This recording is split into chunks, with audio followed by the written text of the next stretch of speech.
last station, calling 353 again.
Most of my streaks appeared to be on the periphery, and for the first several days I got the impression that this direction was predominant. Later on it appeared that I don't think I could get that good a pattern, but that was my first impression for the first couple of days. The next question is, was there any apparent direction of propagation? And could you tell it was coming from one side to the other, or was it just a flash? Several times you did say from the left to the right or something like that. Tried to correlate it, but in my case I couldn't really correlate a pattern out of it. Yeah, I would think that the time period in which we tried to report them streak by streak, flash by flash, was representative. And it was my feeling that it was generally random during that time period, and therefore generally random throughout the times that we were noticing them. No, I meant, could you detect that it was moving from one side to the other in general? Yes. It was moving in A specific Oh, flash, a specific flash, yes, yes. But you could see it as a travel from one side to the Yes. other. You I really think we could. tried to report it that way, didn't we? Yes, Yeah. you did report it. That's the way That's it what's was. puzzling is because it happens, it has to be very fast, you know. Isn't that question kind of redundant then? Didn't believe you.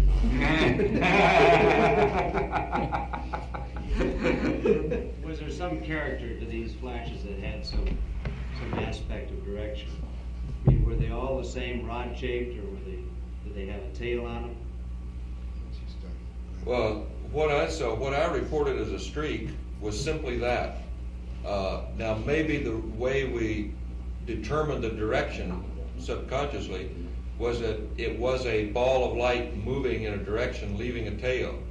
But I can't say that for sure. All I reported was a streak, and I had the impression of it moving from one direction to the other. And I reported that direction, and I can't clarify it much more than that. Do you want to? Maybe while you're asking a question, we just douse the lights. I think they can see this in the darkened room. But just try. The idea is to try to see whether this is what you saw or similar to it. I think you need the lights out there. Well, can you see anything? Yeah, except that's what it looked like, except it was traveling. In other words, it started out and it definitely progressed across Yeah, the field of view. Direction of motion per individual. Was it that bright? Yeah, except you're not traveling. It was traveling. You And saw I it never as a did- I point never that did made see- a streak. I never did see two simultaneously either. Neither did I. Now, you have two streaks on that, I never saw that. At one time you said you saw a semicolon shaped thing, So what? a semicolon shaped object. This was in the first report.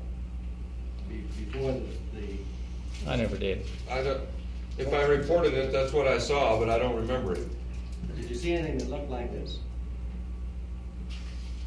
All I can say is whatever was reported is what I saw. but- No, we discussed the various shapes prior to flight, and I concentrated pretty hard on trying to see the shapes, and I think as I reported, it was either a streak and just a rather simple streak, or it was a Blob. a flash and rather a simple flash, nothing too exotic about it, and on a more rare one would be maybe just a pinpoint of light for an instant, rather than get the idea of a flash. So it would just be a pinpoint for a second and it would be gone. But that was more rare than the other two. By a flash, you mean a distributed sort of thing? Yeah, I meant like watching an explosion. Just a ball versus just a steady dot. Yes. Was it like this at all? Can you see that? No, Can you see this one? It's small. I can see it. can't see it. We're not getting any light. I don't think it's lighting. Oh, there was something just as you turned it there. Okay, I can see I that. mean, multiple, Well, this one. Okay, that to me would be the pinpoint that I'm describing. The eruption, or the nova as we call them, would be more of an explosion. Yeah. How about this? Yeah. Were there more dots than that? Well, you've got a very, very bright center and a diffused edge. I would say that the impression I had was you would have an area like that indicating a blow up, but the center wasn't predominantly that bright. But that's getting closer to what we would call, or what I would refer to as a nova or a flash. It's not as bright as what I call a nova, yeah. Ed, was your nova an explosion like this, or a discrete bright flash? No, it was, what I called a nova was more of a blob that seemed to start with that and kind of expand. more diffused. Yeah, and more diffused as the time went on. But brighter than that? Brighter than that, yes. That's about what I'd call a flash or a star. Here again, you've got too much contrast between the center and the diffused area there, though. That's some light. Also, your time frame that you're flashing, that's too long. It was faster than that. But am I right, Ed, from what you just said, that when you said flash, you really meant a star and not what Stu just described? I think I almost tended to use flash and star interchangeably. That's not true for you. No, when I flash, nova to me were essentially the same thing. The only distinction I make is the pinpoint versus an explosion. Okay, I think what Stu was calling a pinpoint was about what I'd call a star or a flash. And a nova, to me, was a much bigger, brighter thing. Okay, I got a couple of quick ones. First of all, the cabin lighting. Exactly, was it completely dark, or were there some instrument lights still on? Absolutely dark. Absolutely dark. Okay. Wait a minute now. Well, yeah, there is, You're talking about the time period that we ran this quantitative report, right? Right. So, completely dark. Okay. And did you have your eyes closed most of the time, or were they open in the dark cabin? Mine was we had closed. both. Yeah, I had both. Even though we had the window shades on, when we'd roll around so the sun would hit some of the windows, there'd be some light seepage around, and we were aware of that ahead of time, so. During that time period, at least I made an attempt to keep my eyes closed, Yeah. open otherwise, and of course, we closed our eyes when Ed flipped his flashlight on. But generally speaking, eyes were open. No, mine was almost closed all the time. I was floating down the corner of the LEB, but I kept my eyes closed because I didn't know when we might roll into the sun, and I didn't want to pick up any light at all. Okay, the next question on the flashlight was, when you shined it in your eyes, what was the approximate duration in each eye? About how many seconds? Well, I just kind of moved it across for 5 seconds or so. 5 or 6 seconds. It hurt. It was very bright. And next question on still your orientation in the LEB. You said you were looking toward plus X. Were you across? I was generally, you know how you have the 3 couches, and plus X is up. I was oriented this way with my head looking face up down in this corner. So your head was in the same direction as it would be if you were on the couch, it just rotated 90 Yes, degrees. that's it. Okay. And next question is, in almost every case, you did report that it was in one eye or the other. I believe there's one incident where you had both eyes. And my question is, it may be somewhat redundant, but were you absolutely certain that you could distinguish that it was one eye as opposed to? Yeah, I felt I was getting more in the left than the right for some reason. But in fact, you're all heavily biased towards the right on your reports. Really? Very heavily, like 3 or 4 to 1. You I had would have 12 sworn that I was biased to the left. You had 12 right and 6 left, and Al, you had 10 right, 4 left, and of the ones you reported, Stu, you had 6 right and 2 left, and the rest were either no reports or both eyes. It was all very heavily biased to the right eye. That's very surprising. No, well, you know.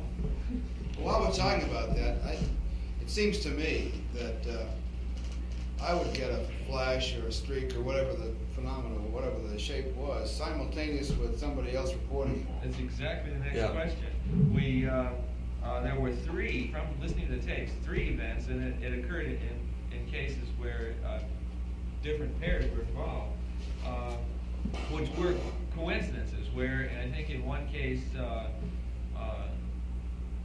Ed, you said flash, and then Al, you said simultaneous with him. I had a flash in the whole right eye.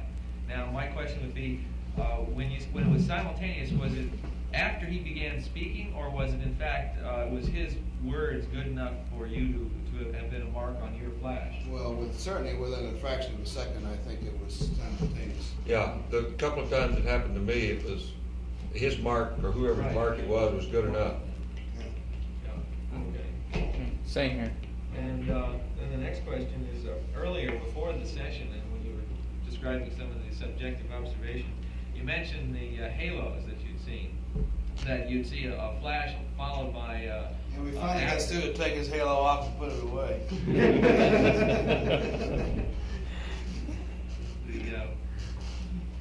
Excuse me, I'm sorry. Well, okay. Now the after effects, were they present most of the time? Did you have cognizance of a spike and then a sort of a glow afterwards? Only on what I call the nova or the supernova. Is that true for you too, Stu? I didn't really notice a halo effect myself.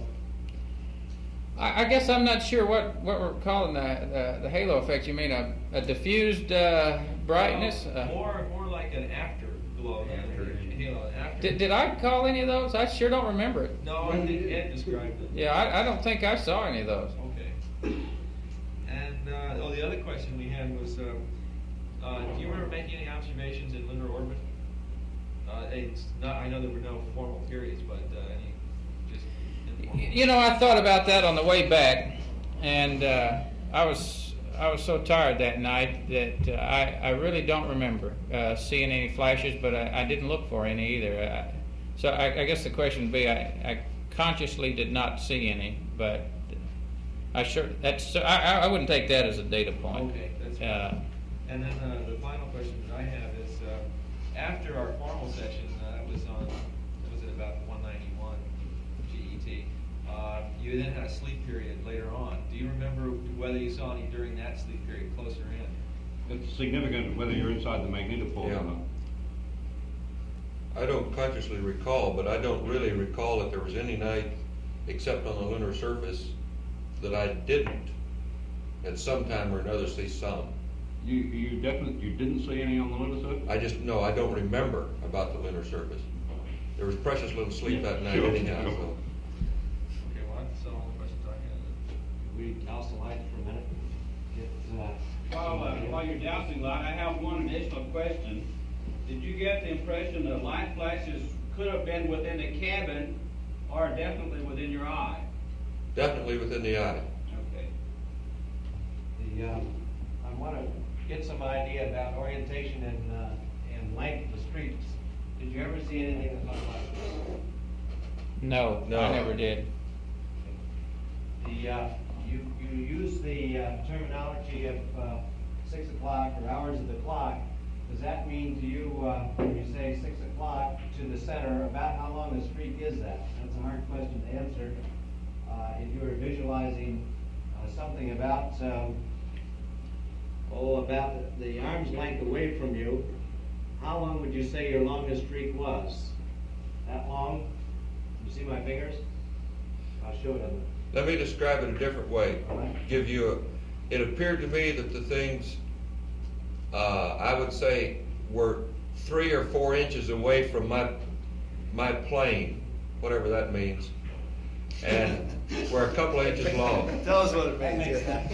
And a couple inches long, and 3 or 4 inches in front of you, it looks like this. Too long for me. There were 2 of them, I guess. See that one up above?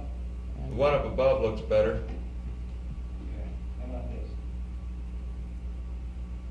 this? Probably fairly close. Yeah, I'd say that's probably about as close as the longest one.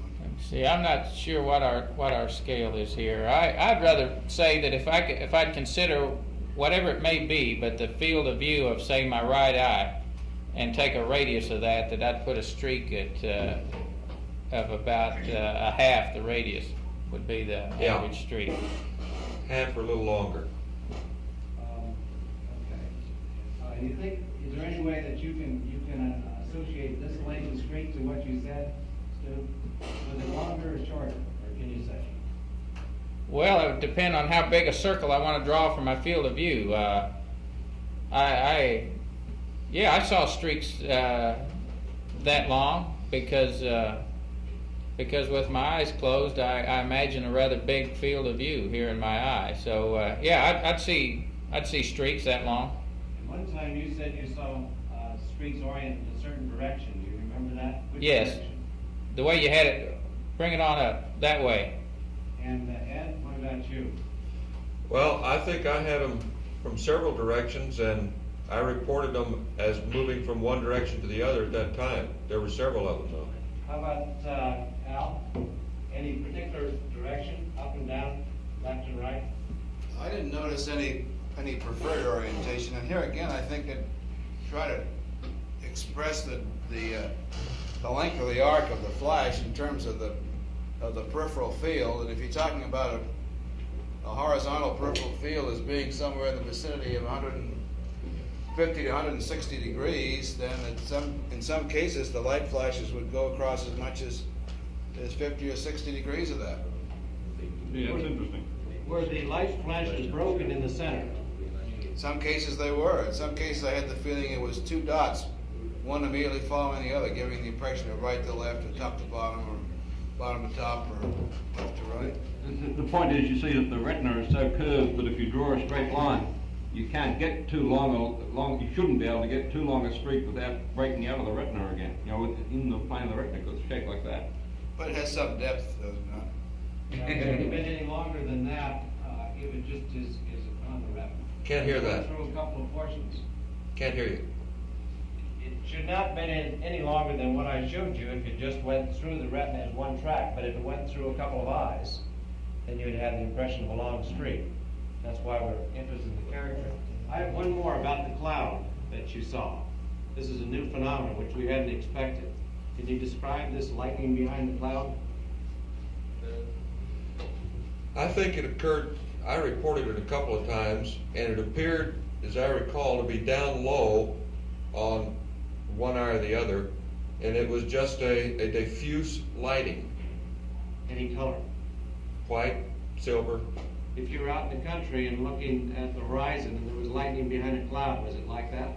Except generally if you do that, you can see a streak behind the cloud. There was no streak, it was just a diffuse lighting. Simulated when they get out. We have a little gizmo that will simulate that sort of phosphene when you get out of quarantine. Maybe like have a look at it. One last attempt to try to do the cloud here.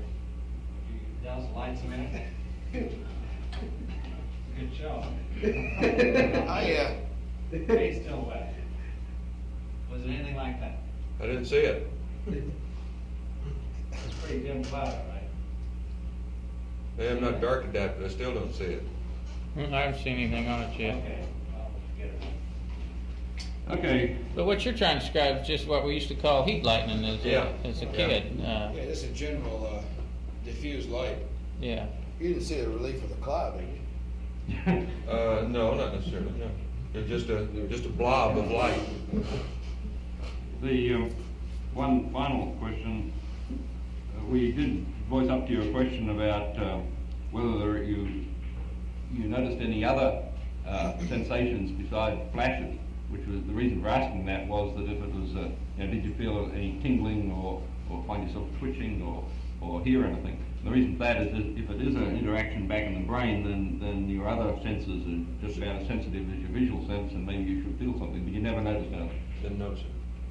Didn't notice any sensation.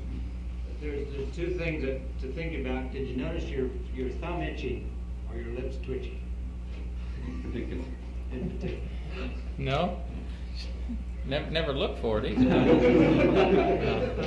Well, it's, these are suggestive questions, and the fact that you say no is significant. You can press on with different parts of the anatomy, and you might get a yes, but it has nothing to do with Well, those are probably the two biggest cross sections for. If there's something significant about your thumbs or your lips, maybe you should warn people to look for that, because I don't know, unless it's going to be so obvious that you would. Are you saying you itch all over? Well, sometimes you might think you should be, feel very comfortable. Okay, thanks very much. So, I think I said to Ed yesterday that you really did provide an enormously improved amount of data on this phenomenon that we've had in any previous flights. It's great. Well, I would add this, that I think that's the way you really have to go, is to take a definite period, set it aside to do it, because otherwise it's so random and so many other things going through your mind that it's the only way you get anything quantitative about it. However, you did a remarkable job of concentrating on that length of time. Do you feel that was being unreasonable to ask you to do that without you going to sleep or something like that? It's a pretty boring thing to do, just sitting there lying watching it. Do you think we should be that in planning for doing this sort of thing on future missions, that we shouldn't try and do much more than we try to get you to do, because it's just too much just to sit there lying there trying to concentrate that length of Well, if time? you can find a time period during the flight when the crews don't have anything else to do, I think it's reasonable to suggest that, yeah. Uh-huh. I don't think I would do it before a sleep period or when they're tired or they'll go to sleep on you. Yeah. Yeah, and I think along that line, Phil, by the time if you talk a little bit pre-flight like we did, and then the phenomena is there, because your first sleep period or the first time you get the spacecraft dark and close your eyes, you're going to see flashes, and so then that sort of sparks your curiosity a little more, and then when they say let's settle down and count them, well, I think you're agreeable to it. Fine. Okay. Hey, one other comment on that, and I'm not even sure that it's related, but I really think that this is just a general impression, that if I would look at say the glow of the wristwatch or something like that, and then close my eyes again, I'd almost always see a flash. And I tried then to correlate looking at say a crack through the window shade, or looking at my watch or something, and then closing my eyes, and I really came to the impression that the two may have been correlated, but I never really looked at it enough to say that for sure. But I think there was a correlation between seeing a light of something like this and then closing your eyes, and pretty soon you'd pick up that flash. That's an important observation. If the action is directly in the bipolar or the retina cells, the outer segment, you might expect it to behave the way electrical phosphines do, rather than just from light, which takes dark adaptation. What do you think about that, Ed?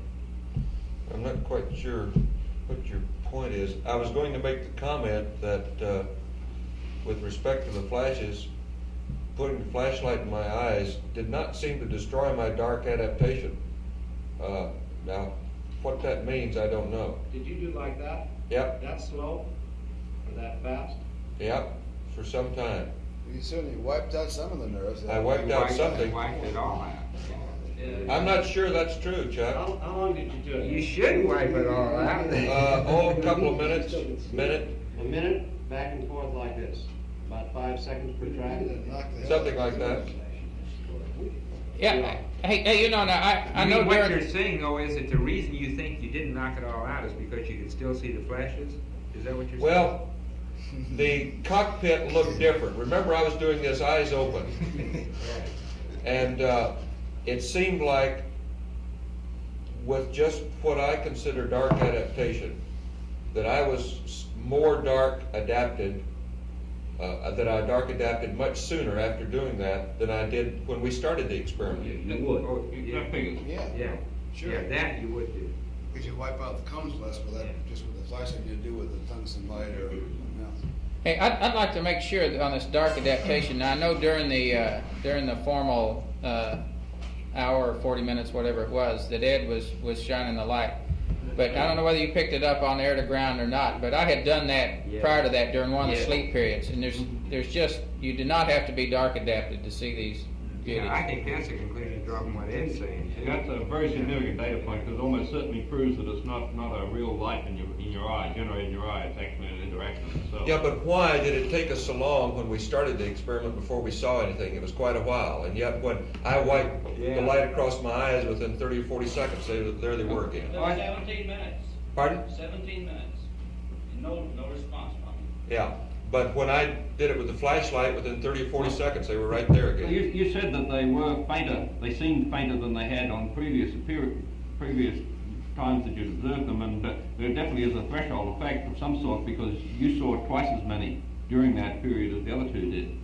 And I think maybe it's just, my guess was when you didn't see them and then you started to see them regularly, was that it was just that they were fainter. They seemed fainter than you expected, and so it took you a while to sort of get your attention down to fainter ones than what you were looking for. Well, that may be the case, except they did indeed appear fainter in the beginning, and it wasn't a matter of looking for fainter objects. They were brighter after a while.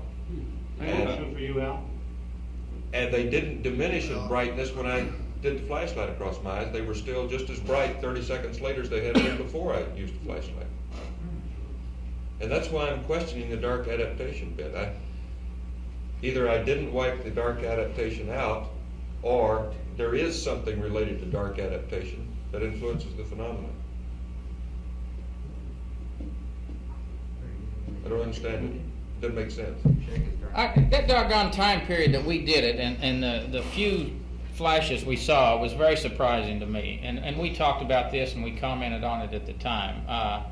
Boy, it seemed like, you'd wake up during a sleep period and... They were all over the place. Now, here again, maybe I'd lose track of time. You're laying there in the dark cabin, and maybe it was longer than what I thought, but it just seemed like that, there's abundance of flashes. And I was amazed when it took 17 minutes to see a flash. I thought any time that you wanted to close your eyes, you were going to, and concentrate on it, you were going to see these things. That's why I suggest that you really ought to set a time period aside, because it is such a random function as far as I'm concerned, that to try to do it on a non-quantitative basis is off the top. Yeah. Plus the fact that I think that each individual is going to report at different levels of activity too. I had the feeling there was maybe some little faint things that I would sort of see that I didn't want to talk about because I couldn't define them as a flash. Yeah, I had those too. So I think also it's a good idea to do it this way, because your subjective impression is not necessarily right. Like you felt that you saw more of them in your left eye than your right, and that wasn't true. It was wrong. Apparently. So we need to get the data real time. When you go to sleep at night, do you see any of these things? Most people do see something as they're going to sleep in a darkened room. They can't get to sleep right away, down here. I think everybody does. Certain, I don't know. Yeah, you got lights blinking around, you know, in your eyes if you get in a real dark room occasionally. But maybe it's because we'd never really concentrated on looking for this particular type of phenomenon. These phenomena that you saw were different from the ones that you see once in a while. Oh, Certainly definitely. a lot more frequent. Yeah. No question about that. How about in brightness? About what? Brightness. It's hard to say. Yeah. I guess I'll make a note to see if I see any of those, you know, from here on. But I certainly haven't since we've been back. But here again, and Ed mentioned this, and I agree with him, but it's another subjective thing, that the flashes you see when you wake up in the middle of the night as a whole appear to be brighter than the flashes as a whole during that experiment that we did during the day. And I'm like Al, I was a little reluctant to call anything except a very positive flash during that time frame. You know, I wanted to make really sure that was indeed a mark at the time that I called it. But those that you saw during the middle of the night appeared to be brighter, and like I say, appeared to be more of them. But here again, you know, you may lay there for an hour and you think it's 5-10 minutes or something. I don't know. Maybe you lose track of the time, but it's a subjective thing. Ed saw one blue flash. Did anyone else see color? No. Wait a minute. No, that wasn't blue. It was a silver, a blue-white sort of Like a thing. blue diamond, you said. Like a blue diamond. Was that the brightest that you saw? I don't recall it was the brightest. No. Has anybody been hit in the head and seen stars? Yeah. You have? Yeah. Were these anything like that? I think I'm more concentrating on the pain. When you go to bed tonight, if you in a dark room, if you just knuckle your eyeballs, you should see flashes, and it might be worth trying that to see whether they look like the same sort Yeah, of. we cry a lot in here. Okay. No, I'll say, you know, if you can get the next cruise interested, Phil, you know, it makes a great topic of conversation, and, you know, during the flight, you got nothing else to talk about, you can talk about light flashes. So, you know, I think if you get the crew's curiosity aroused, why, it's a good deal. Well, I think the interest, the pressure on the subject, which is built up, is such that there will be some formal experiment on 15. It's probably the way to go. Okay. Thanks very much. Thank you. We'll, Okay. Now, we'll keep back in touch with you and let you know what we're gonna do with this other thing and what we're gonna do, how the things are coming time-wise for the end of the business too. For the what, Chuck? For the tolling, you know what the date is, you know what the time is now? 07:31 on Saturday, The release time, you mean? yeah. Work on springing us early, Chuck. Somebody said that 21 days ended up on Saturday morning, yeah. Yeah. Oh, we've been led to believe otherwise, Chuck. In the debriefing plan, it says 0800 the 26th on Friday. Deke says we get out Friday morning. Yeah, he called yesterday. Yeah. He called me last night. He says, "How the hell do we ever get this number here?" I said, "I don't know where you got that number." Well, the radiation people are here. We're talking about release and all that kind of business. Can we get a hack on when they're going to get total body counts?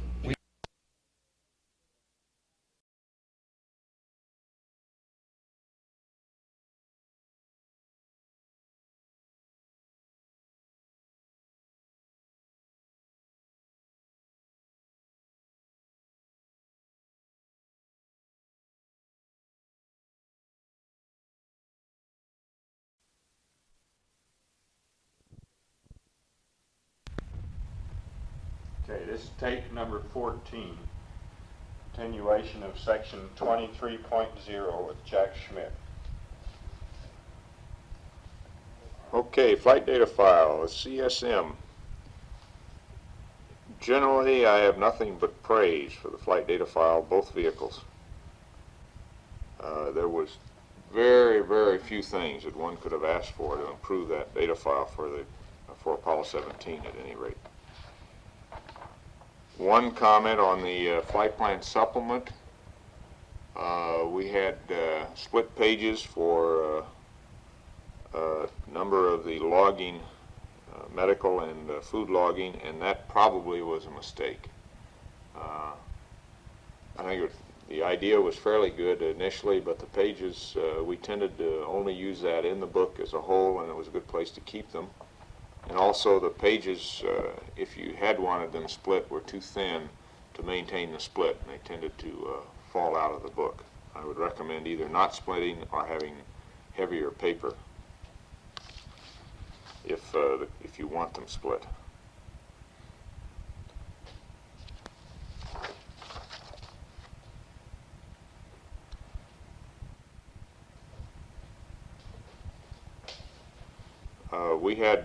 I had an extra cue card built for panel 229. I think it was an excellent card that summarized the circuit breaker functions both on 229 and on panel 8. Because we had no systems anomalies of any significance that would relate to that card, it was not used, but I would strongly recommend its availability, if only for training during SIMS. It's a good quick review of what you lose or retain for those two panels.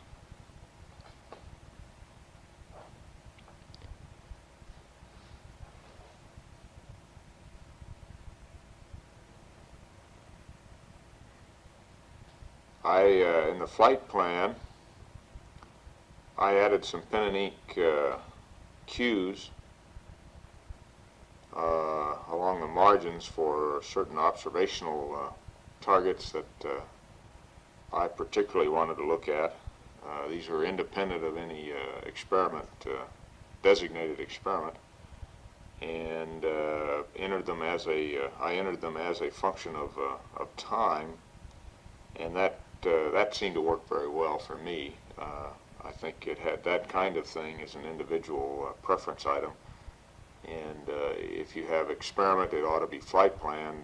If you're just planning to use your spare time for specific observational targets or types of observations, then I think the pen and ink is maybe the easiest way to go, since it shouldn't concern any large number of people.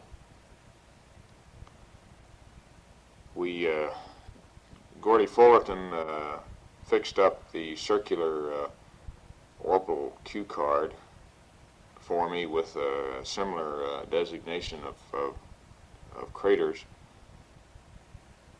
as a function of time. I did not use that, not because it wasn't a good idea, but because of familiarity with the moon, which came very quickly after a couple orbits, and you could recognize your position on the moon fairly easily as a function of each rev, either the time in the rev, approximate time since sunset, or just because you could look out the window and tell where you were. In the LIM,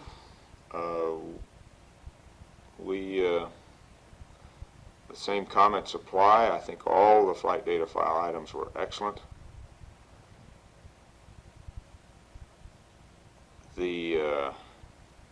I did not use the data card book to the extent that I know it was used on 15 and maybe on 16.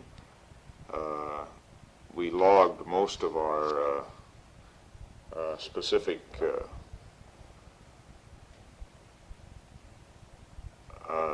items, such as alignment data and comparable kinds of things, in the checklist at the point where they were collected rather than in the data book, and this did not seem to raise any difficulty at any time.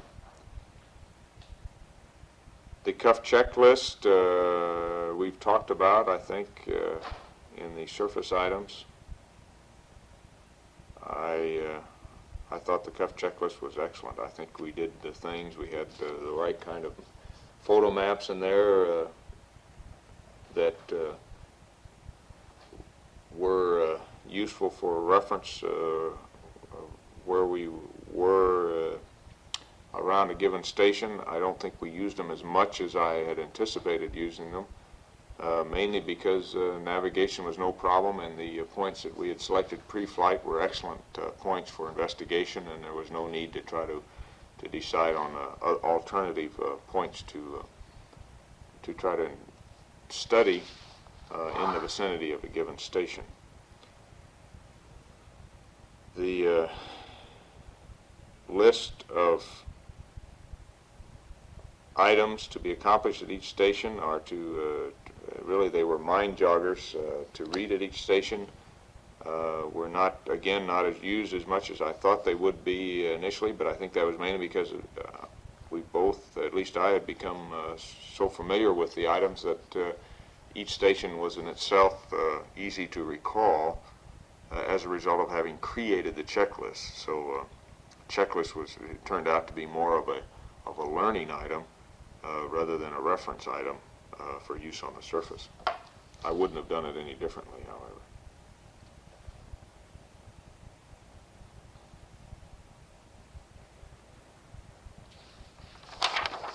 I particularly want to compliment the Chuck Lewis on the timeline book. I really can't sing out anything, but the timeline book was very, very well done, and we had no problems with the timeline book at all. But that, of course, applies to every checklist that we had.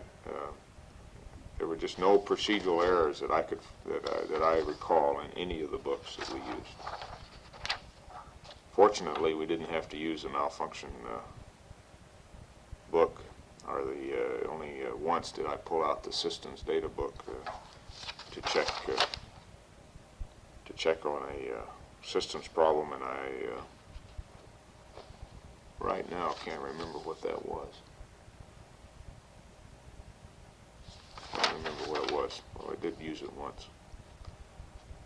Charts and maps.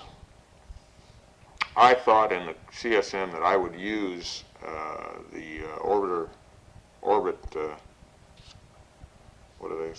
monitor charts, I guess that's what they're called. And I had an extra one put on so it wouldn't interfere with the planned activities of the CMP. I did not use that very much. I eventually did some sketching on it post-TEI.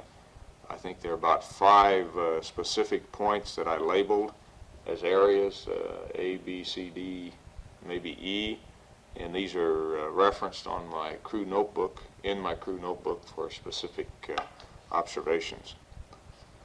But in general, I did not put that to as much use as I expected. One item is that chart should have been identical to the CMP's chart, and there were a few pen and ink changes left off of it that caused some confusion at one point. Pen and ink exposure settings for certain photo targets.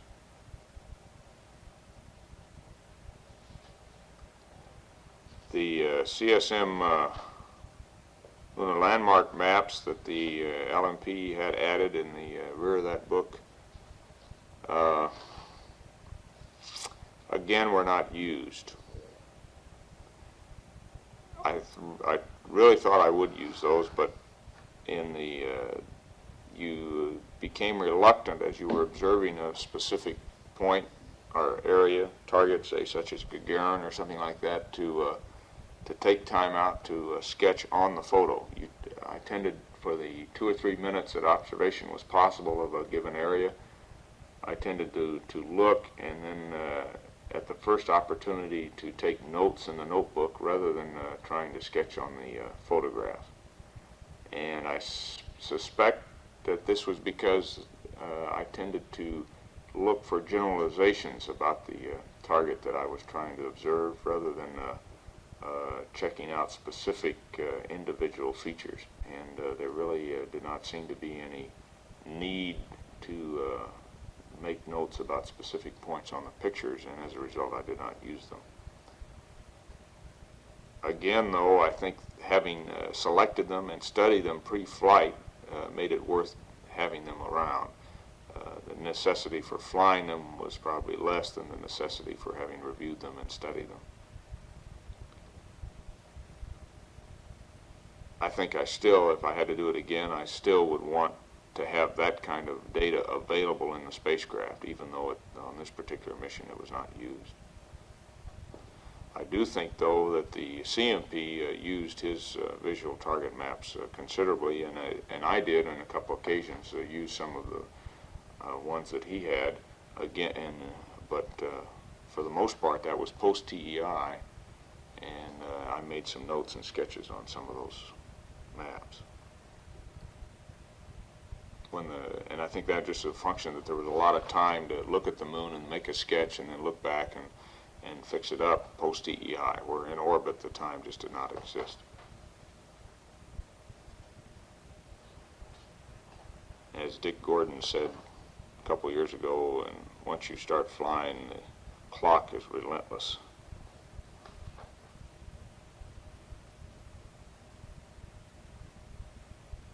Okay, general flight planning. I was not very closely involved in the flight planning. Ron sort of carried the burden of that for both Gene and myself. The flight plan was excellent. We had no problems with it at all that I'm aware of. Tommy Holloway and his people are to be complimented on that. The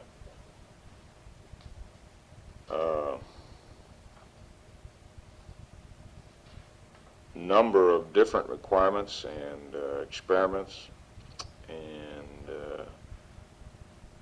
general operational items that were required to be integrated one with the other was very, very high, and it was done in an extremely competent and usable way.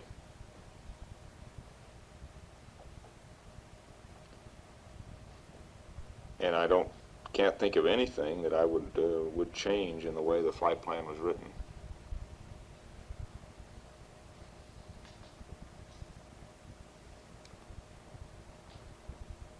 Okay, 23.5 pre-flight support.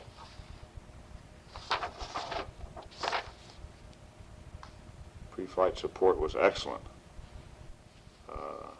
in the flight data file area. And one specific item that I had was once the flight plan was well established, just about at the final stage, I had two or three briefing sessions where in the portions of the lunar orbit flight plan that I was going to be during which I would be was going to be in the spacecraft, in the CSM. We went over in detail the attitudes and maneuvers and the window availability, so that I was able to plan in a very short amount of time, with minimum effort on my part, my own personal observations of the lunar surface, and which went very well as far as planning was concerned. Appreciated that. That was extra above and beyond the call of duty on the part of the flight planners, and I appreciated their taking time out to do that for me.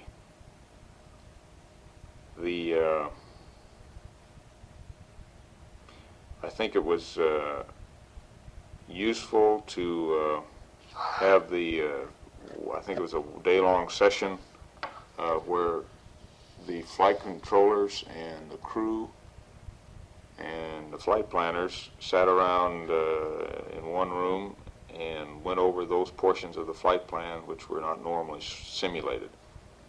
It turned out that the flight plan had been so well done that I doubt if there were any specific items that came up that we needed to change, or there seemed to be a lack of coordination on. This was in contrast to previous flights where I think we were still learning, all of us were learning on how to put together flight plans and integrate requirements. Apollo 17 flight plan apparently reached the peak of perfection. I was a little bit disappointed in that briefing in that some of the people who would be eventually intimately involved in the mission were not at the flight plan review. And I think this was because of conflicts with other programs which were the center was carrying out at the time.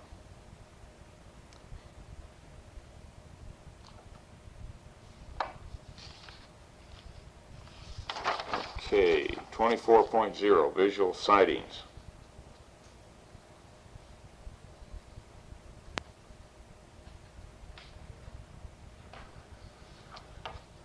Well, we've covered the countdown and launch, I think, pretty well in the previous sections. Also powered flight, Earth orbit. I think the transcript would cover the visual sightings that I made with respect to weather and a few geographic observations, and the same would go for the fairly extensive weather observations that I tried to make trans-Earth or trans-lunar. Trans-Earth, we had only a small crescent of an Earth, and it was not feasible to do any extensive weather observations. I don't know whether I've recorded yet that although we had light flashes just about continuously during the whole flight when you were dark adapted, and I may have even had one which I thought was a flash on the lunar surface during the first rev. That one period of time when we had the blindfolds on for the AlphaMet experiment, there just were no visible flashes. Although that night, before I went to sleep, I noticed I was seeing the light flashes again. So it just seemed to be that one interval either side of that interval on either side of it where the light flash phenomena was not visible to myself or to the other two crewmen. Lunar orbit, I think the transcript and my crew notebook would cover all the visual sightings that I can remember at this stage without going over it orbit by orbit and feature by feature with the photography, and I think that has to come later. Entry we've covered in the previous briefings, and I think the same goes for landing and recovery. Why don't you stop at a second text? 25.0, pre-mission planning for the LMP.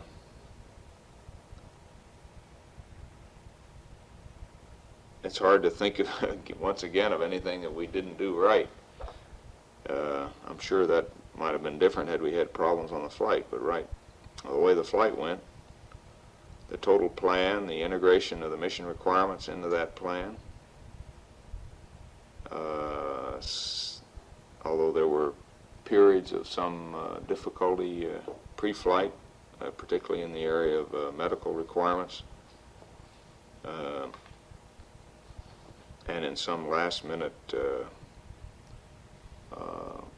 possible scientific requirements, particularly on the samples, everything seemed to get resolved satisfactorily, as near as I could tell, and I can't think of anything that was not handled very well, and between the people who were levying the requirements and the flight planners in particular, and occasionally when the crew had to be involved, that was handled almost entirely by the support crew, Bob Parker in the science area and Gordy Fullerton and Bob Obermeyer in the operational areas. There were no significant spacecraft changes in the course of our training period. Ron, I guess the biggest single area that took time was one that Ron had to deal with, and that was Lunar Sounder. Most of our ALSEP changes were all taken care of prior to our training, and we had a few minor suggestions that were taken care of early in the training cycle, and we essentially had an up-to-date ALSEP to train with, and all other lunar surface gear was up to date for most of the 12-month training period, or the final 12 months of the training period. Mission rules and techniques were fairly well defined very early by Phil Schaefer and his crowd in the techniques area, and the mission rules, certainly Jerry Griffin and people working on that. No major changes, and the only changes were all, I felt, in the right direction, in that they enhanced the probability of making a landing and a successful mission. They generally were in the area of opening up possibilities for workarounds so that a mission could be completed. We really never had to exercise any of the mission rules in an abnormal way. I think the one time that mission rule tended to, let me finish this, Chuck, I'll be right. A mission rule tended to be fairly clearly a controlling factor was in the limitation on the work at Station 4, or Shorty Crater, where we were up against the walkback constraints, and terminated that work after only 35 minutes, where another 30 minutes there I think would have been extremely valuable, although I hope that we got enough information that the phenomena exposed at that crater can be understood. Okay, why don't you stop it? I'll talk to Chuck. 26.0 mission control. Typically outstanding support for mission control. I think this includes the number of extracurricular hours that the LIM people and the ECOMs for the CSM in particular put in with me on Saturdays and other times, just generally talking over systems and techniques, and mission rules, and that was a major factor in helping me understand and keep up to speed on those items. I think the help that they gave me in designing, and the fact is they essentially did the design of the emergency cue cards that we did for Apollo 17 for the LIM, was a major contribution. Although fortunately we did not use them, they still made it possible to understand very quickly systems problems and to solve those problems in the simulations, and had we required them, I think it would have gone very well. I particularly want to point out the help that Dick Thorson gave in organizing most of the LIM sessions, and even some of the joint CSM LIM sessions that we had.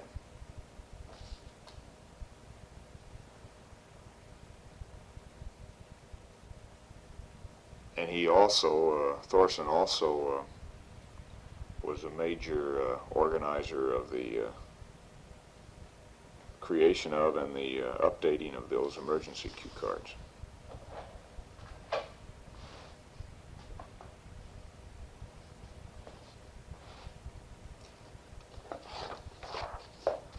Human factors, 27.0.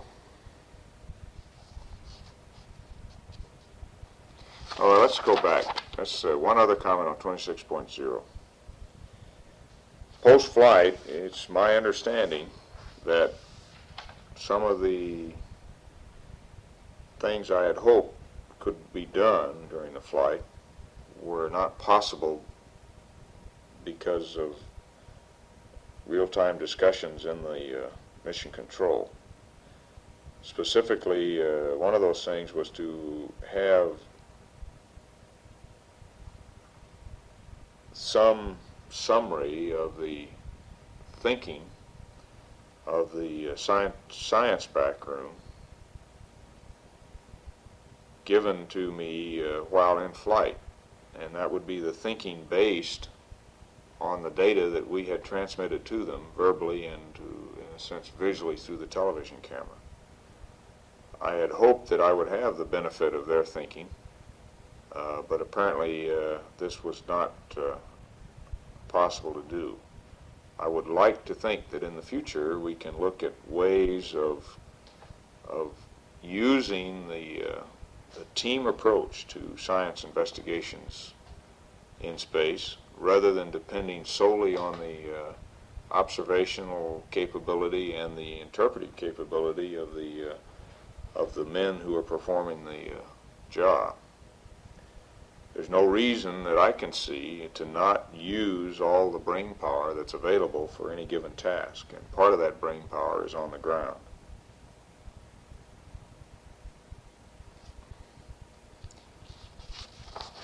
Okay, 27.0.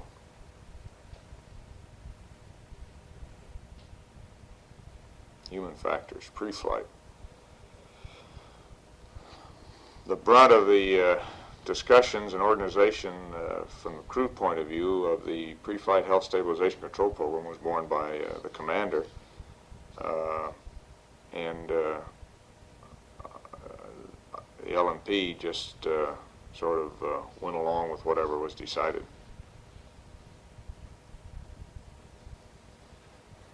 I personally did not find any great difficulty in working out and adhering to the requirements of that program. I think medical care, although very limited requirement, was good. A couple sinus infections I had reacted just like they always had, and we were able over a period of 10 days or 2 weeks to get those cleared up. Time for exercise probably was less than it should have been, although I was able to get a good workout just about every other day, in addition to the workouts we got as a normal course of our EVA training. Eventually, techs started putting on the schedule time in the late afternoon for exercise, and that helped as a reminder and buffer to see that exercise was obtained. It is generally hard, at least in the lunar training program, to get exercise periods in during the day, and quite frequently the exercise was done in the Cape gym at night. I think rest and sleep is an individual thing, and I made a particular effort to always get as much as I possibly could and try never to get behind the power curve on rest, because my personal experience is that is when I tend to get colds and resulting sinus infections. Medical briefing was good. The exams seemed to go very well in my estimation. They were as expeditious as possible under the circumstances. And I think the operational medical personnel who carried out the exams are to be complimented in their efforts to see that the exam was as painless and as efficient as possible. And this should also include the post-flight exams on the Ticonderoga.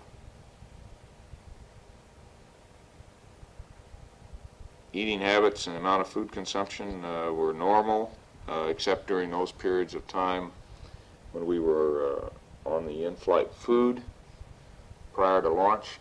And those times there tended to be, in my case, a decrease of appetite, and certainly although the food was certainly palatable, my appetite did go down, and it certainly was not possible for me to eat the amount of food that was provided for me. This also applied to space work, but in the case of the in-flight eating, although I did not eat everything that was available to me in my food packages. I apparently needed to if I had wanted to avoid losing weight. My appetite was down, but also apparently for some reason I had a loss of weight, and at this time of this recording my weight is still down, has not gone up to pre-flight levels, which may have been a little high, by the way. Okay, 17.2, flight, appetite, and food preference. Well, I just discussed that a little bit, and the appetite in flight versus 2 weeks pre-flight was less, again, except for when we were testing the pre-flight food, when I also had a low appetite. No notable differences in the taste of food. I think the things I liked pre-flight, I liked in space, and the things I didn't like, I also didn't like. I didn't notice any differences.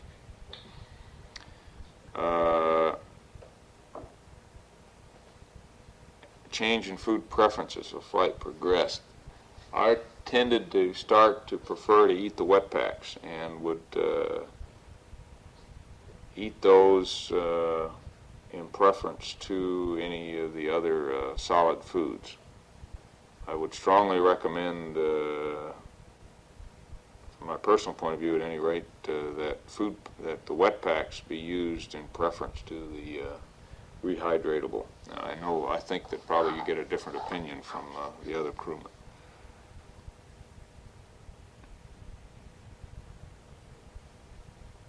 The juices were good. After the first period of one and only period of difficulty with loose bowel movements, I did cut out the potassium indicated foods, and although I can't say whether that had any effect or not, but I did not have any other bowel movements, and certainly no more loose ones before the end of the flight. The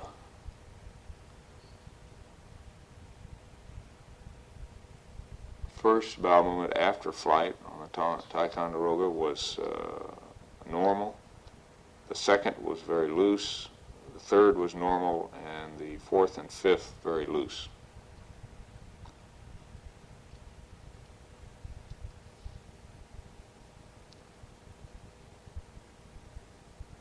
The size of food portions and the meal portions, of course, were pretty much constant in terms of availability, packaging, but my appetite was very low the first day and gradually increased over the next 2 or 3 days, and remained essentially the same after about the third day.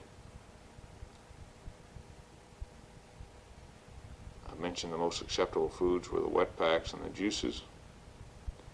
The fruit cake I thought was good, although it was possible to eat too much or to get to a point where you didn't want any more. The chocolate was good. I think of the dry crackers or cookies or graham crackers were probably the most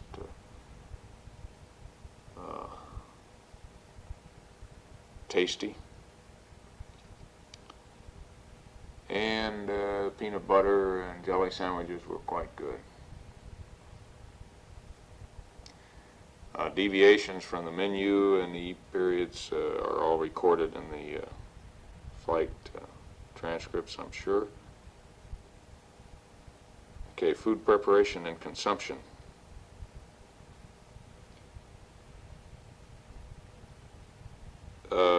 Rehydration went, I think, nominally, and the nominal gas was present. Food temperature tended to prefer the foods that were warm or hot, and the hot water was quite adequate for warm foods. We actually, I think, missed the warm foods considerably in the limb where that hot water was not available. I did not notice an effect of water flavor. Water was reasonably tasty. I mean, it did not. I never noticed a high chlorine taste of any kind. Although the gas content did make it a little bit uncomfortable to eat at times. Spoon bowl packages worked pretty well, although those that were finely divided, I tended to cut off the other end of the package, the water insertion end, and use them as a squeeze package. Spoons worked perfectly adequate. I tended not to use the fruit in the cans because of just the messiness of opening and those, although I think the technique that Ron worked out of opening it in your inner near your mouth is a good one. Puddings and this kind of thing were very good. It was only the fruits, the canned fruits, that I tended to avoid just because they were inconvenient to use.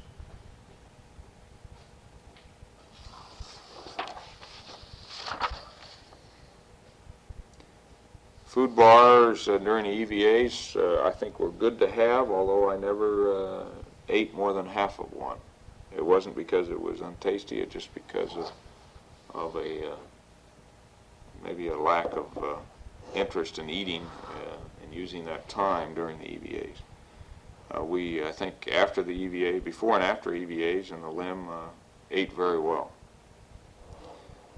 There were some things, though, we did not, we avoided. And I guess in my case, after having corn chowder once and it stimulating a major bowel movement, although not a loose one, I did not eat corn chowder. I did not eat the cocoa because I tended to feel like I got a little more gas from cocoa and an aftertaste. I did not eat the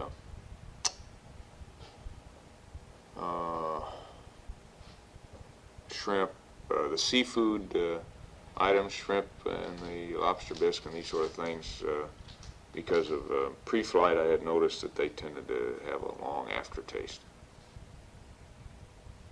But otherwise I think all the other foods were certainly acceptable, although many times I did not eat potato-based foods because of they were very filling.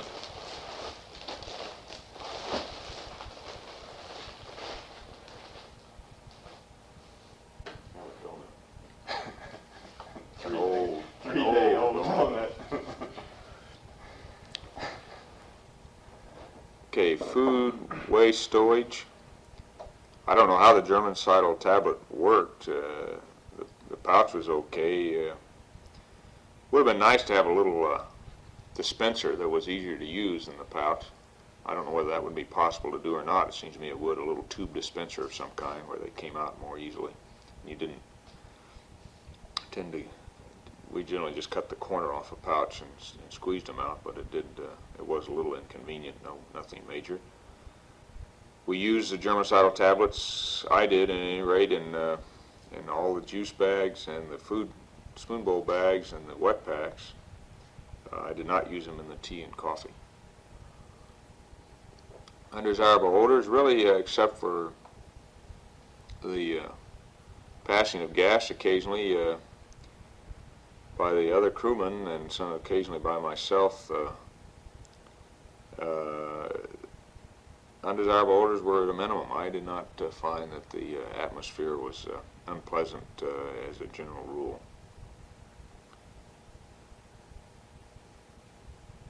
I might say that I generally had a continuous, almost continuous passage of gas, most of which apparently was not with significant odor.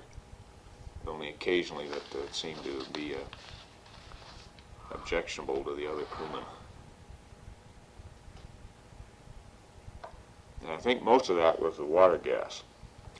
And the reason I think that is that upon eating, upon starting to eat, there would be an increased desire to pass gas. increased pressure in my stomach apparently was transmitted almost immediately into the bowels. And I would, after eating, would pass gas for a couple hours to 3 hours. And just before eating the next time, the desire would have pretty well dissipated, and then it would start again immediately upon eating, before any digestion was possible, I'm sure. So I suspect water gas was the main culprit in the LMP's gas problems, which were not significant. Quantity of food eaten on the lunar surface, I think, was high, although probably no more than half of that food that was available. It's hard to say exactly, and I think that could be worked out maybe with a detailed look at the menus if that is desirable.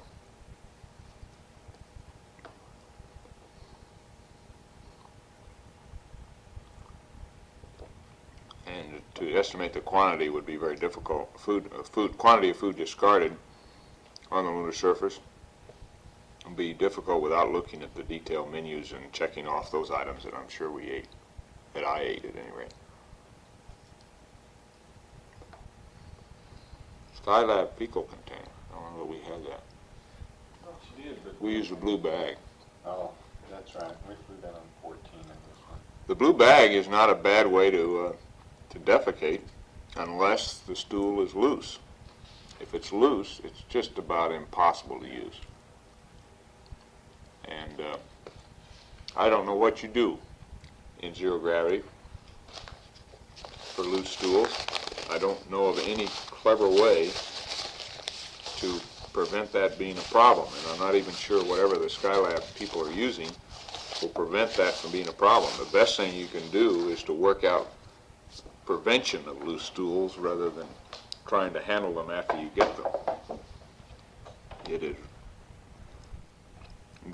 A loose stool is one of the major hygiene and sanitary and operational problems that you can have on a flight.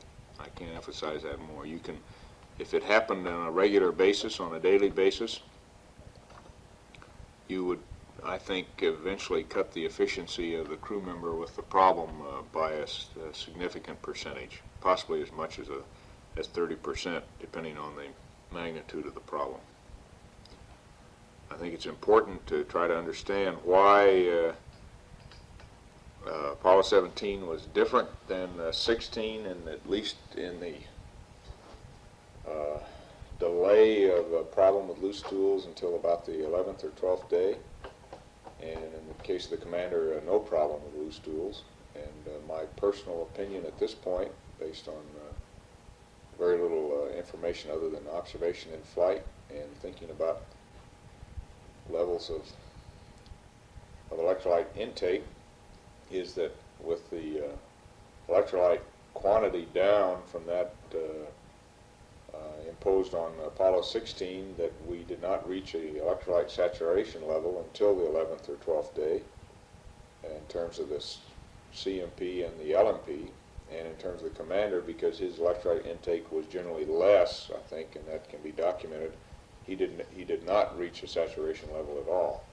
And when that saturation level was reached, however, in the case of the CMP and LMP, I suspect that the electrolytes we were eating were dumped, in a sense, or concentrated in the intestines and tended to act pretty much as a laxative, and as an Epsom salt type laxative, if you will, and concentrate water in the stool.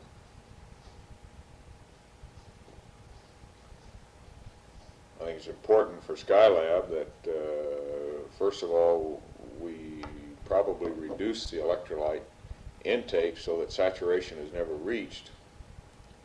And secondly, that if a loose stool problem develops, it appears to be an electrolyte problem rather than any other biological problem, that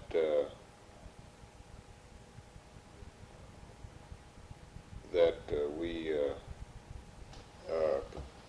decrease the intake of electrolytes. This is what I did on my own, and whether or not it worked or not is hard to say, because the flight was terminated before any other stools occurred.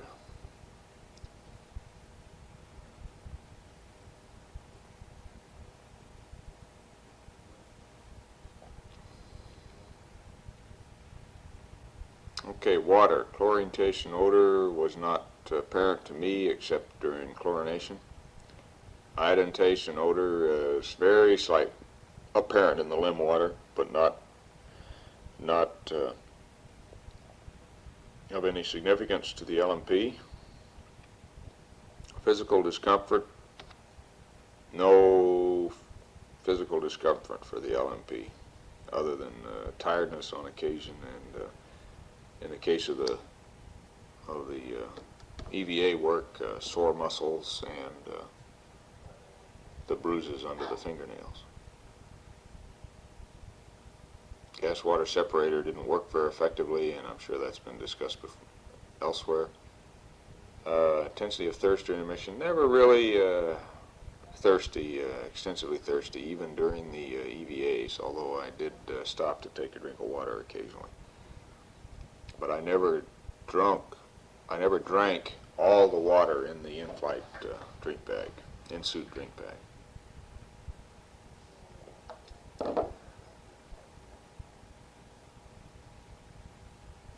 Work, rest, and sleep. Okay. Hey Tex, yes. Could you try to call the trailer? Where was I? Work, rest, sleep for the LMP. The difficulty in going to sleep was variable, and when Secanol was used, generally no difficulty in going to sleep. When it was not used, I guess there was a tendency to stay awake a little bit longer, but on other occasions, the absence of Secanol did not seem to affect the rate of going to sleep. There was a tendency on several nights to go to sleep and then wake up fairly soon after going to sleep, within an hour. And then the second time took a little bit, maybe sometimes took up to an hour to go back to sleep. But I feel that the medical log reports for the LMP were generally valid, that probably an average of 5.5 to 6 hours of sleep per night was good, and I don't think, except for maybe one night somewhere in there, did I go much below that. But the sleep was rarely, probably never continuous for more than 3 hours without waking up. I feel that 6 hours is adequate sleep for the kind of work we were doing in space. However, the programming of 8 hours is necessary in order to get 6 hours because of the periods of wakefulness during sleep periods, and for just the difficulty in getting the cabin organized and everybody to bed at the programmed time. So maintaining an 8-hour sleep period is, I think, mandatory in order to obtain the 6 hours that is probably all that is required to perform the mission without getting tired or getting behind the power curve, as they say, with respect to sleep. Restraints, I had the feeling that, did you find anybody over there? I had the feeling that I wanted to have my head and limbs restrained in order to get a good sleep, although I did sleep at times without that restraint. If I were rebuilding the sleep restraints for my personal use, I would make them smaller with somewhat more feeling of restraint. They're a little bit large, I would say, for use.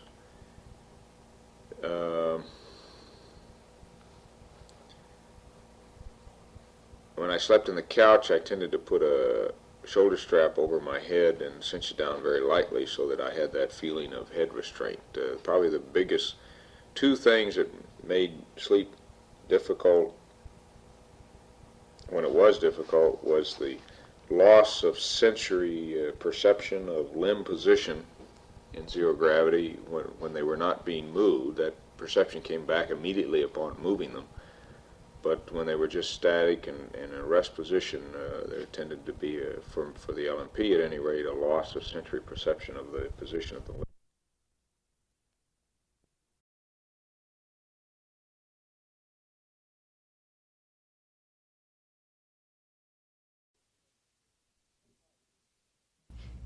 You're coming through loud and clear.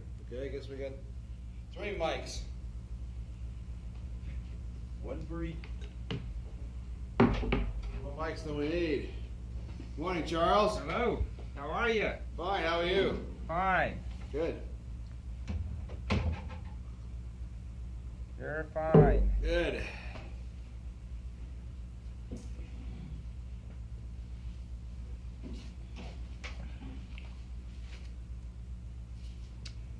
Yeah, we tried to go through this, you know, your debrief last night, the printed one, you know, this, all the stuff that you guys did on tape, your tech debrief, to get those so that we try and not repeat, you know, only amplify stuff.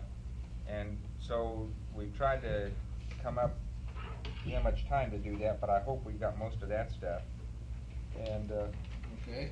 if you think we're hitting some area that you think, you know, is a conflict with that, we'll yell, tell us, and we'll Alrighty. change her around.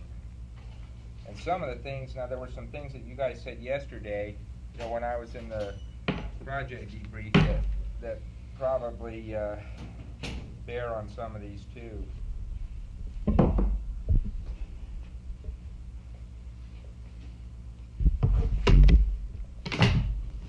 Good morning. Good morning, Ed.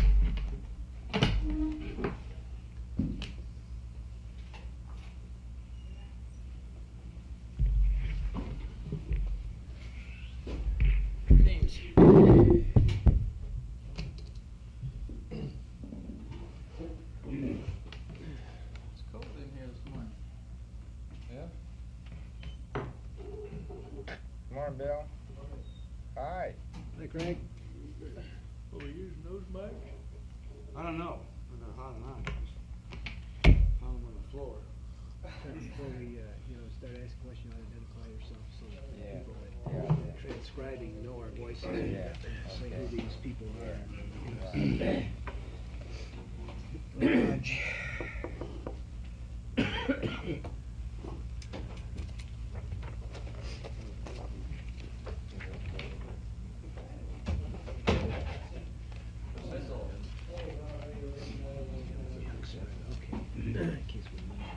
Somebody know about sources of calcium, sources of potassium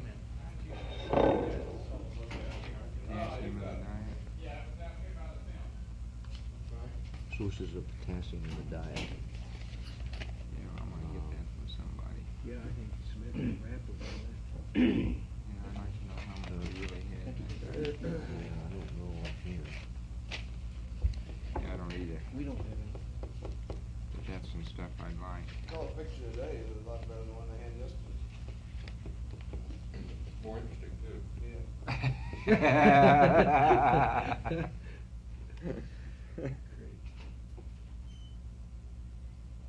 Sorry about that. Camera on the door of the. Okay, Yeah. I got some things here that I thought I'd say a couple of things about. Let's see, the requirements is the first thing. Another one, the audit.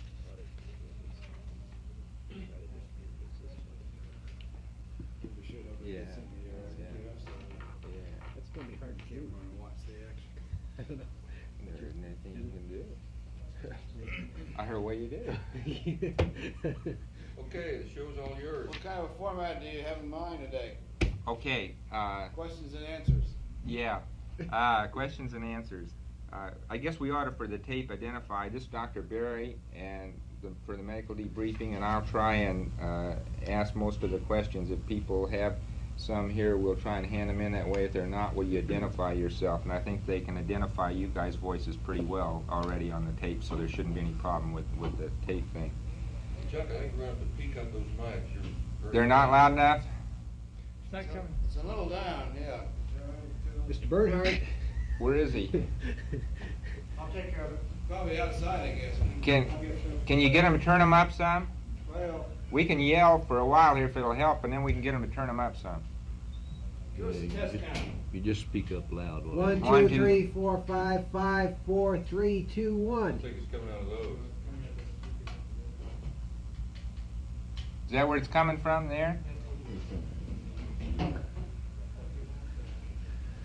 Craig will get somebody in. Say something. They got calm. Try it again. 1, 2, 3, 4, 5, 5, 4, 3, 2, 1. Test out. Sounds any better, it's way down. Ah, I think the knob's wrong on this. Mark, You're you reading just it about. loud and clear back there. well, it's not coming in there, They're not though. getting it loud enough in there. They're not getting it in there. Okay. We can hear them great, but they're not hearing us very well. We're hearing both of you real fine back there. They want that mic turned on. Yes, inside. Inside. The speaker, not the mic. Okay. It's better, whatever they did. I set it on the minimum setting in here instead of the max. The max seems to be me and vice versa. Oh, really? Hey, that's a lot better. Okay, that did it. Okay. It's labeled wrong. They're just screwed up in there. That's too much. Yeah. Yeah, we can hear you loud and clear now. It's great. Okay, that's good. Okay, Beautiful. good show. Okay, I'm going to start a little bit out of order here, but one of the things that sort of pervades it all is medical requirements. And in this section 27, you had some comments about the medical requirements, and I thought we ought to just get one question with you. In explaining the medical requirements, we had one opportunity to do that with Deke, of course, at the time that we're trying to get the medical requirements document published. The only opportunity we really get to go over that with you was at the 30-day debrief, 30-day briefing prior to the flight. Now, did you guys feel that you had an understanding of what the requirements were? Because when I read this, it sounds like you did not. Is that true? I think I read the forms, Chuck, and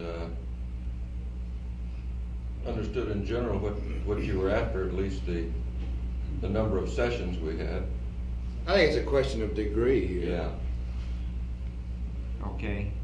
Well, one of the things which I think is a very valid thing, like Al's comments about, you should substantiate the requirements, no question about that. They should be clear.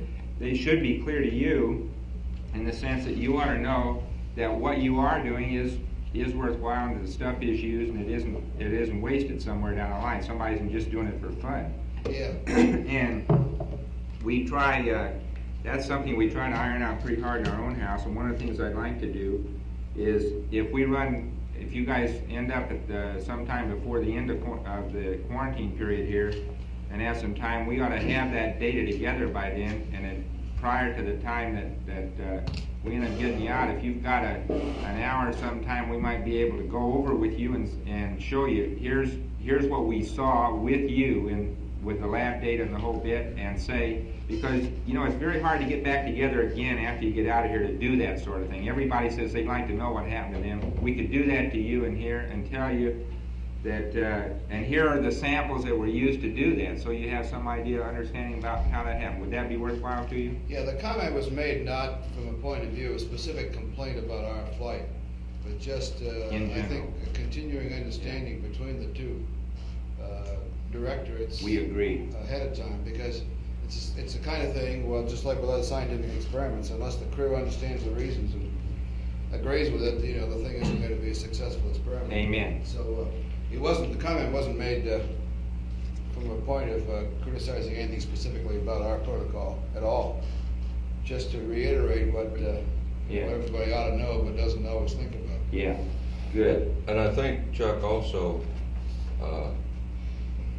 probably the last few weeks before flight is not the time to try to brief the crew on the medical requirements. At that time, their thoughts are quite a bit on other things, and perhaps it needs to come earlier than that. That's a good point. I think each one of us is concerned with ourselves medically as the medical effects, the physiology of flight, et cetera, et cetera. But the last few weeks, you just can't get yourself cranked up to really think about those things, except for the things that are going to happen to you, so you can be mentally prepared for it. Right. I think I may have precipitated that comment, at least when we got to that area and started that, about, and I guess it really wasn't a complaint, Chuck, as much as just a statement that it's a drag, you know, going through collecting urine for 24 hours and so forth. And, No question. And you know, I just wanted to toss it in that you sure hope that it's worthwhile, and I think it would be interesting to sit down and see what you're really doing with all that. Good. I think that's really needed, because we're trying to do that right now with the Skylab crews, to tell you what we really know about what happens to man, what we know from the Russian side of the thing as to what's happened on even their longer one, put the thing together and say, here's what we don't know and why we need to know it. Well, I think we understood, or I understood your need to work out the total body water bit, but the actual mechanics of how that fit into a 24-hour urine collection 6 times and all the blood drawing and how that all fit into the picture, the theoretical picture you were painting for us, I never understood that. Good. Okay. Fair enough. You know, I think everybody understands all these things. Why don't we make a specific recommendation at this point? Now, you know, all the flight crews have a training plan which is set up about the time that the flight crews are designated. It includes all kinds of things on the simulators and scientific briefings and everything else. And why wouldn't the best way to do it would actually to schedule the time for medical briefings early in the training program? Because I think if you all, conversely, if you all feel that an experiment's worthwhile doing, you want to get your protocol settled early in the game so you have all the equipment or whatever you need. Amen. Ready, so it will be a satisfactory test. So I would suggest that maybe sometime something be scheduled in the crew training program early in the game. And I should Where it think, becomes one of those things you've got to check off, like systems briefings and everything else. and I should think that briefing should consist of a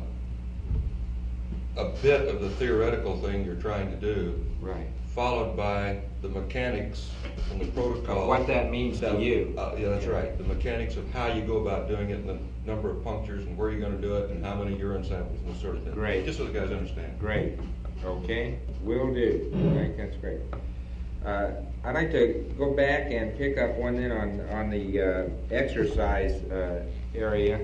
You mentioned this in the debrief, and you mentioned it again in the yesterday. But can you give me some idea? Now, you said you missed, as I remember the debriefing statements here, you commented that you missed 1 day on the way out and 1 day on the way back. And can you say what you did in time, what the exercise consisted of, what you did roughly in time? I know you won't know to the minute or a second or anything, but as roughly as you can. And then if you have any idea, did you try and judge what you did as far as, did you try and get a heart rate increase, or did you try and judge your exercise level in any way? And this is particularly important for us in trying to separate out the effects that are different between the two of you who are on the surface versus Stu, who was in the spacecraft all the time. So we want to keep that, we want to get that straight if we can. Could you just sort of brief the exercises to the way you did it? Maybe each of you have to do it because you probably did it differently. But what we were shooting for was about a 10-minute period per day, exclusive of the 2 days of lunar surface activity for the two of us. And Stu was going to try to get about a 10-minute period per day for including those days. The method of exercise during the 10-minute period was to use this exogym device which we have, and to operate that in such a fashion that the old, what they call the big four, where you start out with your legs and your feet in 2 loops and your hands controlling the friction device from a crouch position to a full stretch out, and do that several times. Then hold the fixed loops and use the legs on the movable loops, and then hold fixed loop with the toes and use the biceps on the movable loops. That's the general pattern that we tried to follow, but we didn't make all of those time periods. We missed the first day out because of, well, we didn't have it scheduled the first day out. Well, it was in the flight plan, but we hadn't, I don't think anybody's gonna exercise the first day anyway. No. Yeah. In fact, it should never have been in the flight plan to exercise the first day. Pretty hard to get that in that first day. I Well, don't we see how had you the problem do with the it. docking probe, so that puts it behind. You don't really need it in that first day anyway. Pardon? You don't really need it in that first day to do it. Well, in retrospect, I think that it would probably have alleviated some of the sore back muscles that first day if we'd gone ahead and done it. In my case, anyhow. It was kind of like one of those things where they said, okay, you want to exercise, we put it in the flight plan. I said, yeah, we got to have it in the flight plan, we won't do it. Where are we going to put it? I said, put it in before lunch every day, before the mid-meal every day, and that's how it got in there. Okay. Now, you said Exergym, or is it the Exergenie? Exergym, I think. Exergym's a trade name. Yeah, Yeah. they're both similar devices. It's the same thing, it's the friction one, yeah, okay, yeah, okay. And so 10 minutes a day is what you had programmed for the thing, and did you feel that you really got a fair amount, did you get up any increase in breathing rate or heart rate that you were aware of when you did it? Yeah, we didn't do it quantitatively, but certainly, Yeah. I always tried to stop short of cracking a sweat. It's just not desirable to get all sweaty in the spacecraft. And I felt like I was pulling it somewhere around 10 to 15 minutes. I could feel the heart rate going up and the breathing going up, but I would never do it to the point of a sweat. And it's not a vigorous exercise, it's more of a tension exercise. Right. We put enough load on it to where it was a hard pull, but a slow pull. Okay, Stu, did yours go about that same way then for the whole time, even when you were No, alone? I'd like to just summarize exercise. In my case, I probably didn't exercise as much in retrospect as I would have if I were doing it again, for various and sundry reasons. One is, you don't feel a need for the exercise. You just got to say, well, I'm gonna go do this. And there were a couple of times that we got out the, it says exercise period, so we got out the exerciser, and Al and Ed would have at it, and I'd be doing something, or I'd say, well, I'll put it over here and I'll get to it in a minute. And then I know on one occasion, several hours later, I finally got around to getting it and doing some exercise on it. I'd say probably 5 to 10 minutes was the length of time. I would strain pretty hard. I didn't work up a sweat, but you use this thing, you can use it about any way you want. You can drag them through the ropes, or it's really designed to where you hold and do an isometric first, and then go right from the isometric into the isotonic, and you get the whole smear. So I'd hold pressure on the thing and strain against it, and you can strain as little or as hard as you want, but I'd strain reasonably hard and then relax the tension and pull it up. But I'm trying to think, I'm sure that I missed one exercise period on the way out completely that Al and Ed got in. I did no exercise at all in lunar orbit. Thinking of the Exergym was never even crossed my mind for those 2 days. And then in preparation for entry, I said, boy, I'm really going to hit that on the way home. As it turned out, I barely got in the one exercise a day that we did on the way home. So I would say overall, I'm sure I didn't hit the Exergym as much as I probably should have. Okay. I don't know how, from my point of view at least, how you, in a case like this, where you're trying to correlate the relationship of the exercise that Ed and I did, for example, and its benefits or lack thereof with respect to the lunar surface period, which was over 30 hours. I just think the workload, the basic workload there alone is enough different to put that exercise thing down the noise level. That's Its right. contribution down the noise level as far as the two of us are concerned. I think that's probably very right, Al. And I think that the thing we want to know is, was Stu trying to make up for it in some way with exercise in the spacecraft? Because he obviously, there's no way he could make up for what you were doing on the lunar surface. He was trying to, but he had a real busy flight plan. Yeah. I don't think he could do it. And this is what I wanted to find out. Was he trying to do a lot more or something during that time? So. No, I wasn't.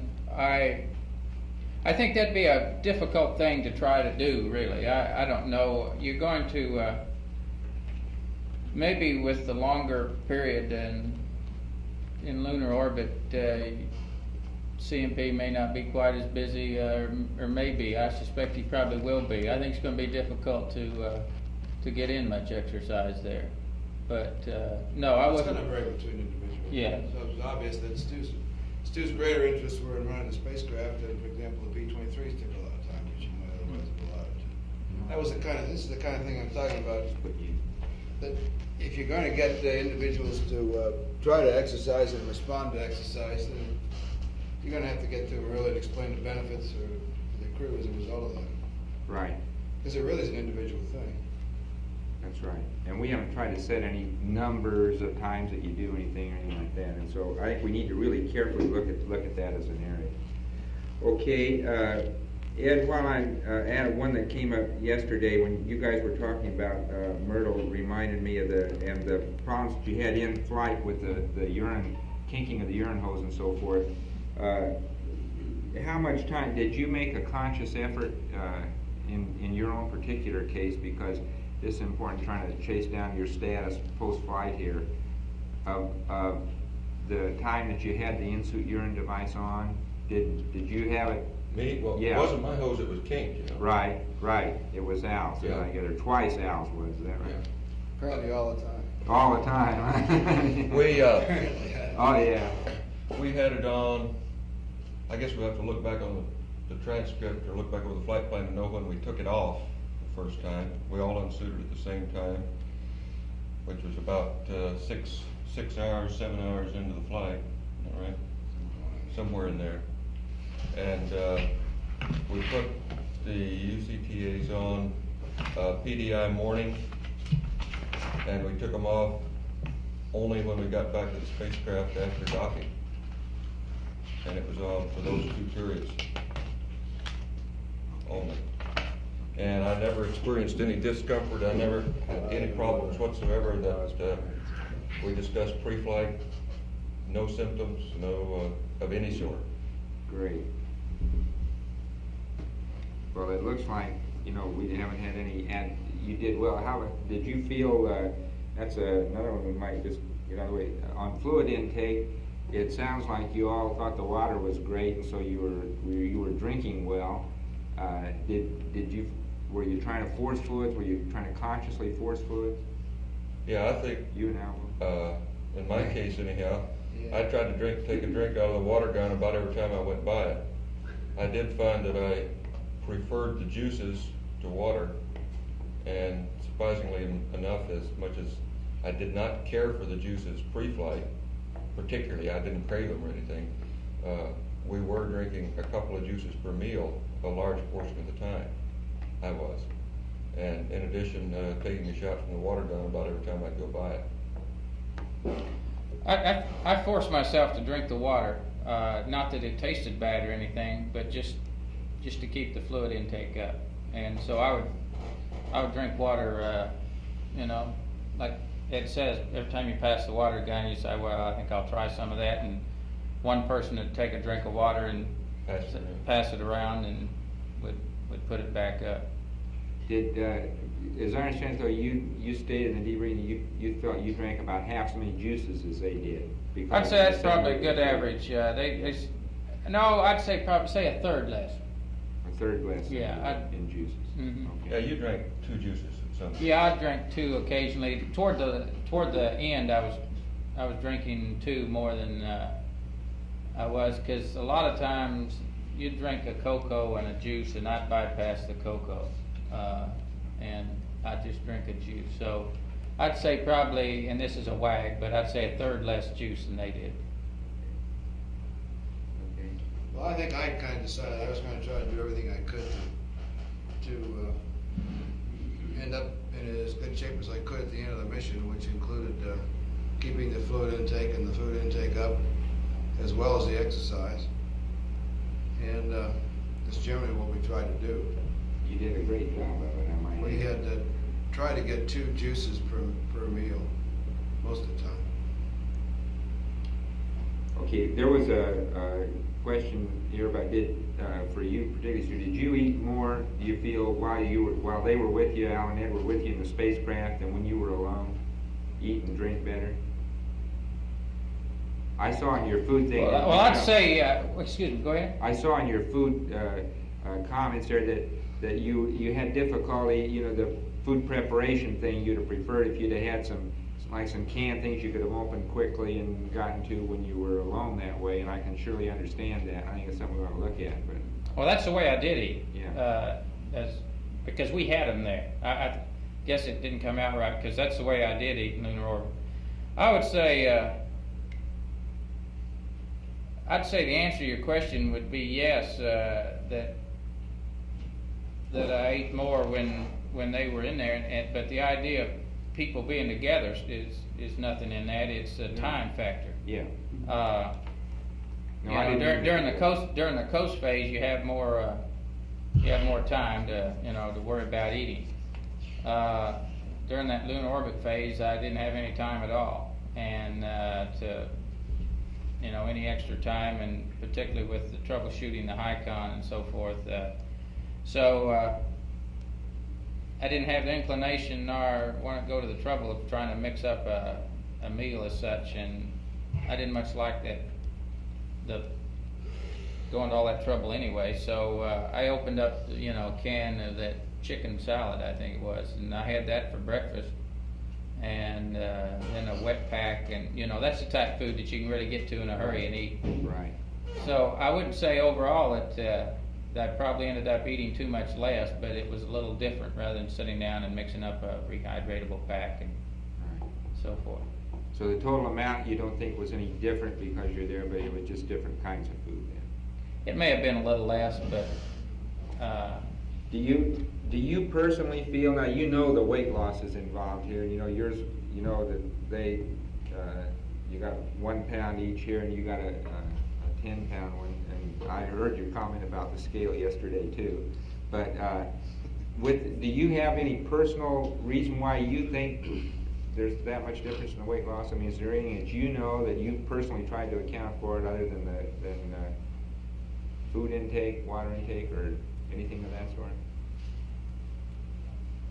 no, I'm not sure that there's anything magic about the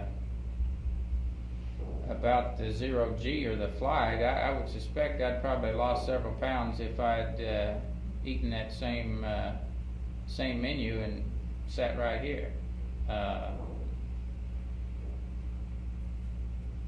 I probably think that I was 3 or 4 pounds overweight when I went into the flight. As a matter of fact, I'm not a big eater, and during most of the time you come up on training, I drink a can of Sago and a can of V8 juice for breakfast, and then I'd eat a sandwich for lunch, and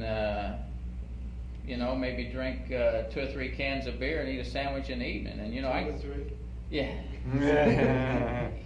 I can go for days on a menu like that, and I don't know how many calories all that adds up to, but it's not really a high calorie diet, and I would say that pretty much was my diet for 3 months prior to going into quarantine. Was just about what I stated there.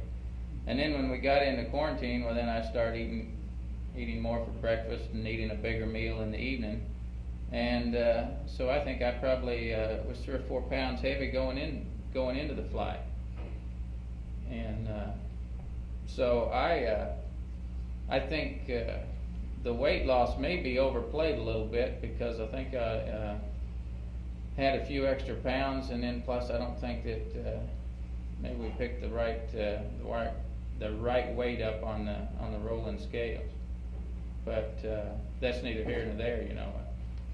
Well, we can probably show you something about that from when we get your lab material pulled together. I think we'd be able to give you a better handle on that as to whether, you know, it really was something that had to do with the zero-G state or not. We hope we'll be able to do that. So we'll try. Well, if I could just add a general comment, which I think reflects the consensus here, the three of us, that with respect to the food in general, the type of food, the method by which it was packaged and so on, and the degree to which we liked or disliked it was primarily a function of the level of activity in the flight plan. That the business of going into the pantry and taking time to select foods and drinks and so on is fine during the quiet periods of coast. That things like spoon packages are good if the level of activity is not too high, but certainly if the level of activity is high. The wet packs and the cans, and that's about all you want to take time to fool with. I think this is a general comment that really reflects our consensus.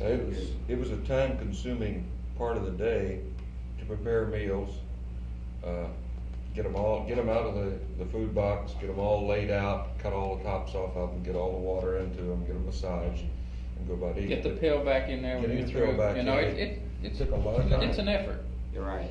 And you know, it's a lot easier to open up a can in a wet pack, and then you think it's a lot of trouble to even mix up the juice. But you know, that in that way you got your meal and you're through and you're on your way. Right.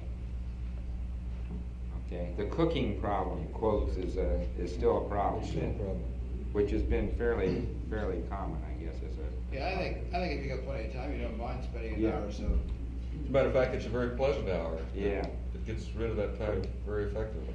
But I would say in my case that watching these guys eat, you know, they went right down the menu, and so I thought, you know, I really should do that, but I just didn't have an inclination to eat that much.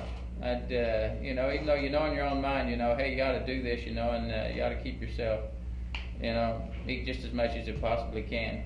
I just couldn't get around to doing it. In fact, several times I'd mix the food up. And then by the time I'd eat a couple of packages, you know, I just couldn't get to the third package, and so I'd put it back in the pantry. Well, Stu, one of the things that's going to come out of that is somebody, you know, reading the debriefing itself.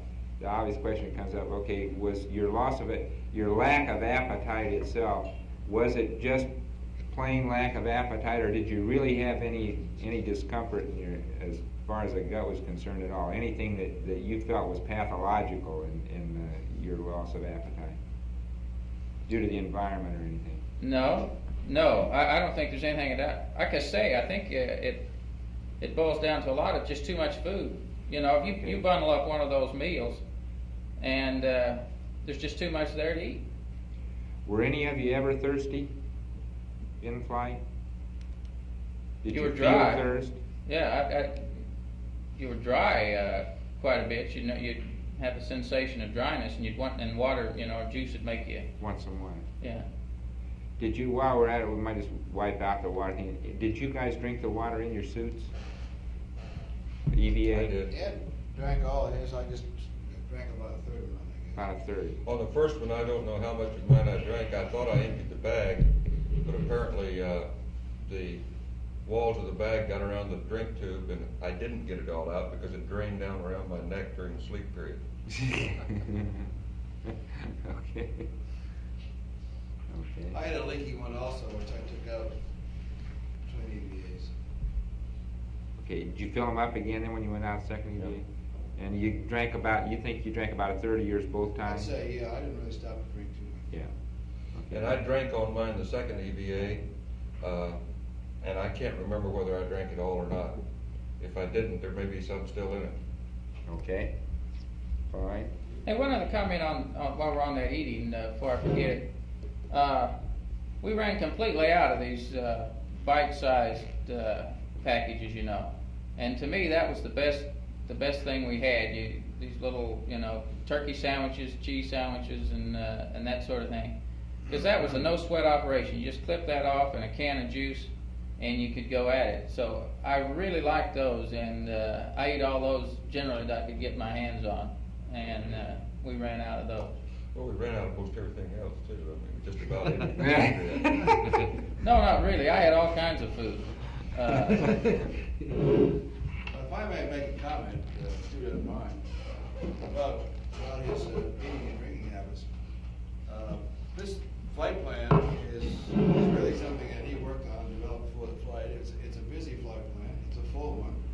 And it was my impression that he was more interested in making sure that the flight plan was done properly than eating. Oh, yeah. I think that affected it to a great degree, which again gets back to the level of activity versus the, if you guys can get a little, for example, those drink bags, get a little diaphragm on the end, just stick over a needle and pump the water in that way, and shake it up, pull the plug out and drink it out of the same deal. That would be a lot easier for those drinks. I mean, for the juices and things, you mean? All the cutting. Yeah, so that you don't end up having to sort of feel you gotta drink the whole damn thing once you get it done. You see, you get a drink bag and you get a little gnarled thing that's all sucked in, the plastic is all folded down. Unless you Right. got it exactly right, first of all, you can't get it at the nozzle without having it leak. Then you get it all done, then you gotta go cut the other end. And I was just thinking maybe it might be an easier way to put a diaphragm fitting on there that you could stick over a hypodermic type of thing and get the water in that way. Might be a little bit quicker way to do it. Okay. Anything you can do to make it easier is going to help increase the consumption. Right. Particularly during busy time periods. Okay. But, could we get you, now this is gonna involve just really, Al and Ed. We'd like to have you describe as well as you can the things that you did with your bioinstrumentation harnesses because it's very hard for us to be sure exactly what happened. We don't have that stuff back yet. We're gonna we've got to develop a plan to troubleshoot it. And as the thing that happened with yours, Al, just from our point. You want the actions, not the words, huh? Pardon? You want the actions, not the words. The actions, not the words, yeah. Okay. Well, you said some of the words too. But from our point of view, what happened with your particular harness is everything was fine when everybody left the MSOB. Okay, when you got into the spacecraft, right after you got, apparently when you were getting cinched down somehow, because we had about 3 minutes or so after you were in the couch of good data on you. Then we began to get erratic data. It began to wander. The baseline began to wander all over the place. That continued to get worse and worse, and pretty soon it was going just full scale, which was totally unreadable. So the question was, okay, it was a question about hatch closure at that point in time. We decided right then. I said, well, hell, we're going to go without that because I'm sure it's a sensor, and the only way to get at it anyway, we asked you then to try and press on those things. If that wouldn't do it, if that wouldn't reseat it, then the first opportunity would be when we got you actually in flight. Now, we don't know why, but it came back. It was gone still. When you went over Australia, as you came back up on the States, magically, there we had data. And we went back to the MSOB from the firing room to Ketsat Pass, and there you were, WAP. That was beautiful, just as if nothing had ever happened. And you hadn't done a damn thing, because then we asked them, had you done anything? Now, as we understand, when you looked at that sensor then, that you did have some material had leaked out from underneath it, and we understand that you replaced that sensor, you cleaned up and replaced that sensor. Is that right? We didn't replace the sensor, no. Okay. Just cleaned it off, refilled it, put a new sticky back on it, and put it back on. Yeah, okay. That was the second day into the flight, though. Yeah, this was Yeah. like the second day. Right, yeah. That was the first time that we really, and that we asked you to do that then because we thought we'd get it out of the way before you got into the, okay. Now then you had another. I also changed the adapter, the CWG adapter, because at one time in the flight they said my comm wasn't very good. Yeah, your comm was terrible, right. We had a spare adapter, and so we changed that. Now, exactly when that was, I don't know. But That was pretty early too. I think it was the first day, probably. Yeah, I think it was the first day. Al, that was the Lord's. That wouldn't have anything to do with the launch problem, because of course we're No. using a different No. And we had a respiration on you. You can see respiration, but we didn't have the. That's good. Yeah, but we didn't have an ECG. They're very reassuring to me. That's right, good. Hey, Al, can you correlate the reappearance of your EKG signal with any flight plan activity that you might have been doing? I sure can. I'm just as mystified about that as you are. I tried to press it through the suit and everything. It happened. You can't feel anything through the suit. Well, you were free then, though. You had your helmet and gloves off. It was 1 hour and 30 minutes GET, Al. I don't know if that rings any bells to you. Helmets and gloves are off at that time, and we're moving around with the post-insertion checklist, and there's some movement in the couch, so I dive in and get some things and pull them out, unstill that sort of stuff. It's just got to be that you were probably it was in the cinching down in the couch that it probably loosened that edge of that sensor somehow a little bit, and I don't know why. Or put a crimp in a lead, or brought it to contact with something else. Yeah, because it sure came back fine after that. Okay, then the second time, what else then did you have with yours, Al, from your point? What else did you do to the thing then on it? The only other thing I noticed was about the next to the last day, that the thread coupling between the sensor line, sensor harness, and the belt, the little transducer in the belt. On top of the signal conditioner. Yeah, it stripped the threads. I could get it to hold a little bit, and apparently the signal was fine, then it would slip off. It came back beautifully when you tightened it. But then, when I unsuited at the end, I noticed that was loose, so the threads apparently stripped on that. Apparently I got it cranked down too hard. Did you routinely disconnect that connector at the signal conditioner for sleep or for bowel movements Not or for anything sleep, like that? for bowel movements and for swabbing down, cleaning out process, yeah. Anytime you pulled your clothes off, to either change clothes or put on the LCG or use the blue bags, what have you, we all undid those, I believe. Okay. And then you didn't replace anything. You didn't have to reseat any sensor after that. That was the only other thing you had was the That signal. was the only time I took a sensor off. Was that first time? That call was correct, because when you took it off, you could see the seepage of the electrolyte. Right. Same with the... Okay. How about yours then, Ed? The only thing I replaced was that one sensor. Which one was And it was, Did you replace the whole sensor? I don't mean replace the sensor. We pulled it off, cleaned it out, refilled it with electrolyte, put it back on. It was the same. Just the same outlet. One of the new donuts, new sticky donuts. Okay, you did not take the harness out of the kit and replace the whole thing. No. Okay, because we thought you had done that, and that. Well, you called and asked me that, but there wasn't time to do it, so we took. I'm glad you couldn't hear what we said when you guys said that. We took the chance that the real problem was simply the sensor and the electrolyte, and that's what it was. That's exactly what it was. We couldn't have picked the worst time from the standpoint of timeline. Is that right? We're just getting ready to go into the lab, you know, and boy, everybody's all asses and elbows and suits and underwear and gear and books and everything all over the place. And I was sitting there half dressed. I didn't want to go any further till we got a go on it. We couldn't get the high bit rate up for you guys to look at it. Right. And so I remember there just that. wasn't any time left, so we changed that when I went ahead and dressed. Hey Ed, you know when you came up there though, the data, you gave us about 2 minutes when the high gain did lock on, and we got 2 minutes of data, and it still showed the loose sensor. Now, what did you do the second time? You came up, asked us how the data looked, and we said it looked poor, yet we gave you no go on the suiting to change out the harness. I don't recall exactly the sequence of events. When I called and asked for you to check it, as far as I know, we did nothing after that except make sure everything was cinched down and went ahead and dressed. Didn't you do something with the fluid in there? Yeah, but I had already done it at that point. We did that once. We did I changed the electrolyte. When I called and asked you guys to check it, I did nothing after that except just make sure everything was secure.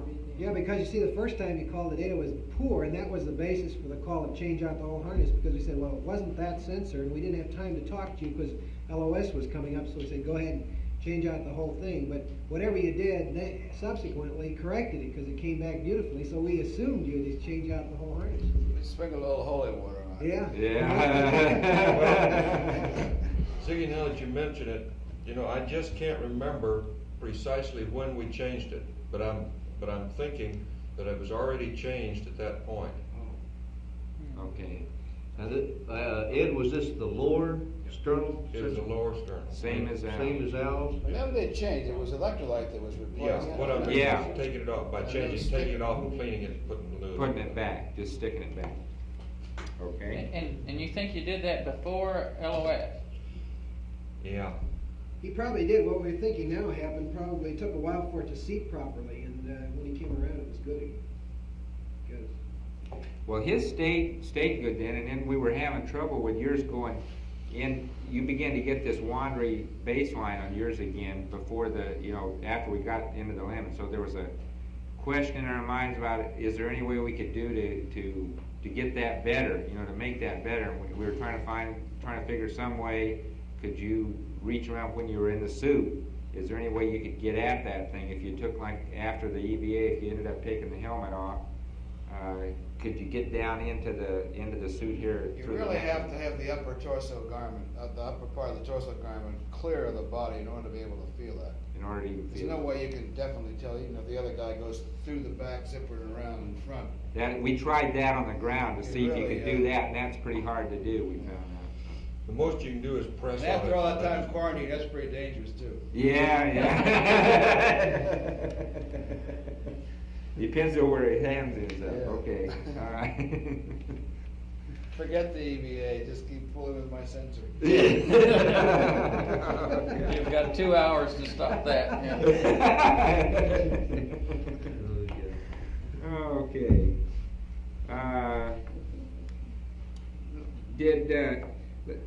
The thing we got from the sleep, and which I think is fairly well covered. If you have anything to add to that, we'd like you to. But what we got out of it is that all of you pretty well never really had a solid long sleep period. That it was broken, and it was things like a couple of hours at a time or something.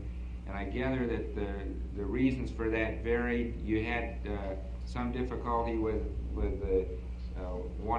wanting to feel some pressure. In Ed's case, I know, and Al mentioned this too, and Stu didn't like the couch, and then you ended up in the limb.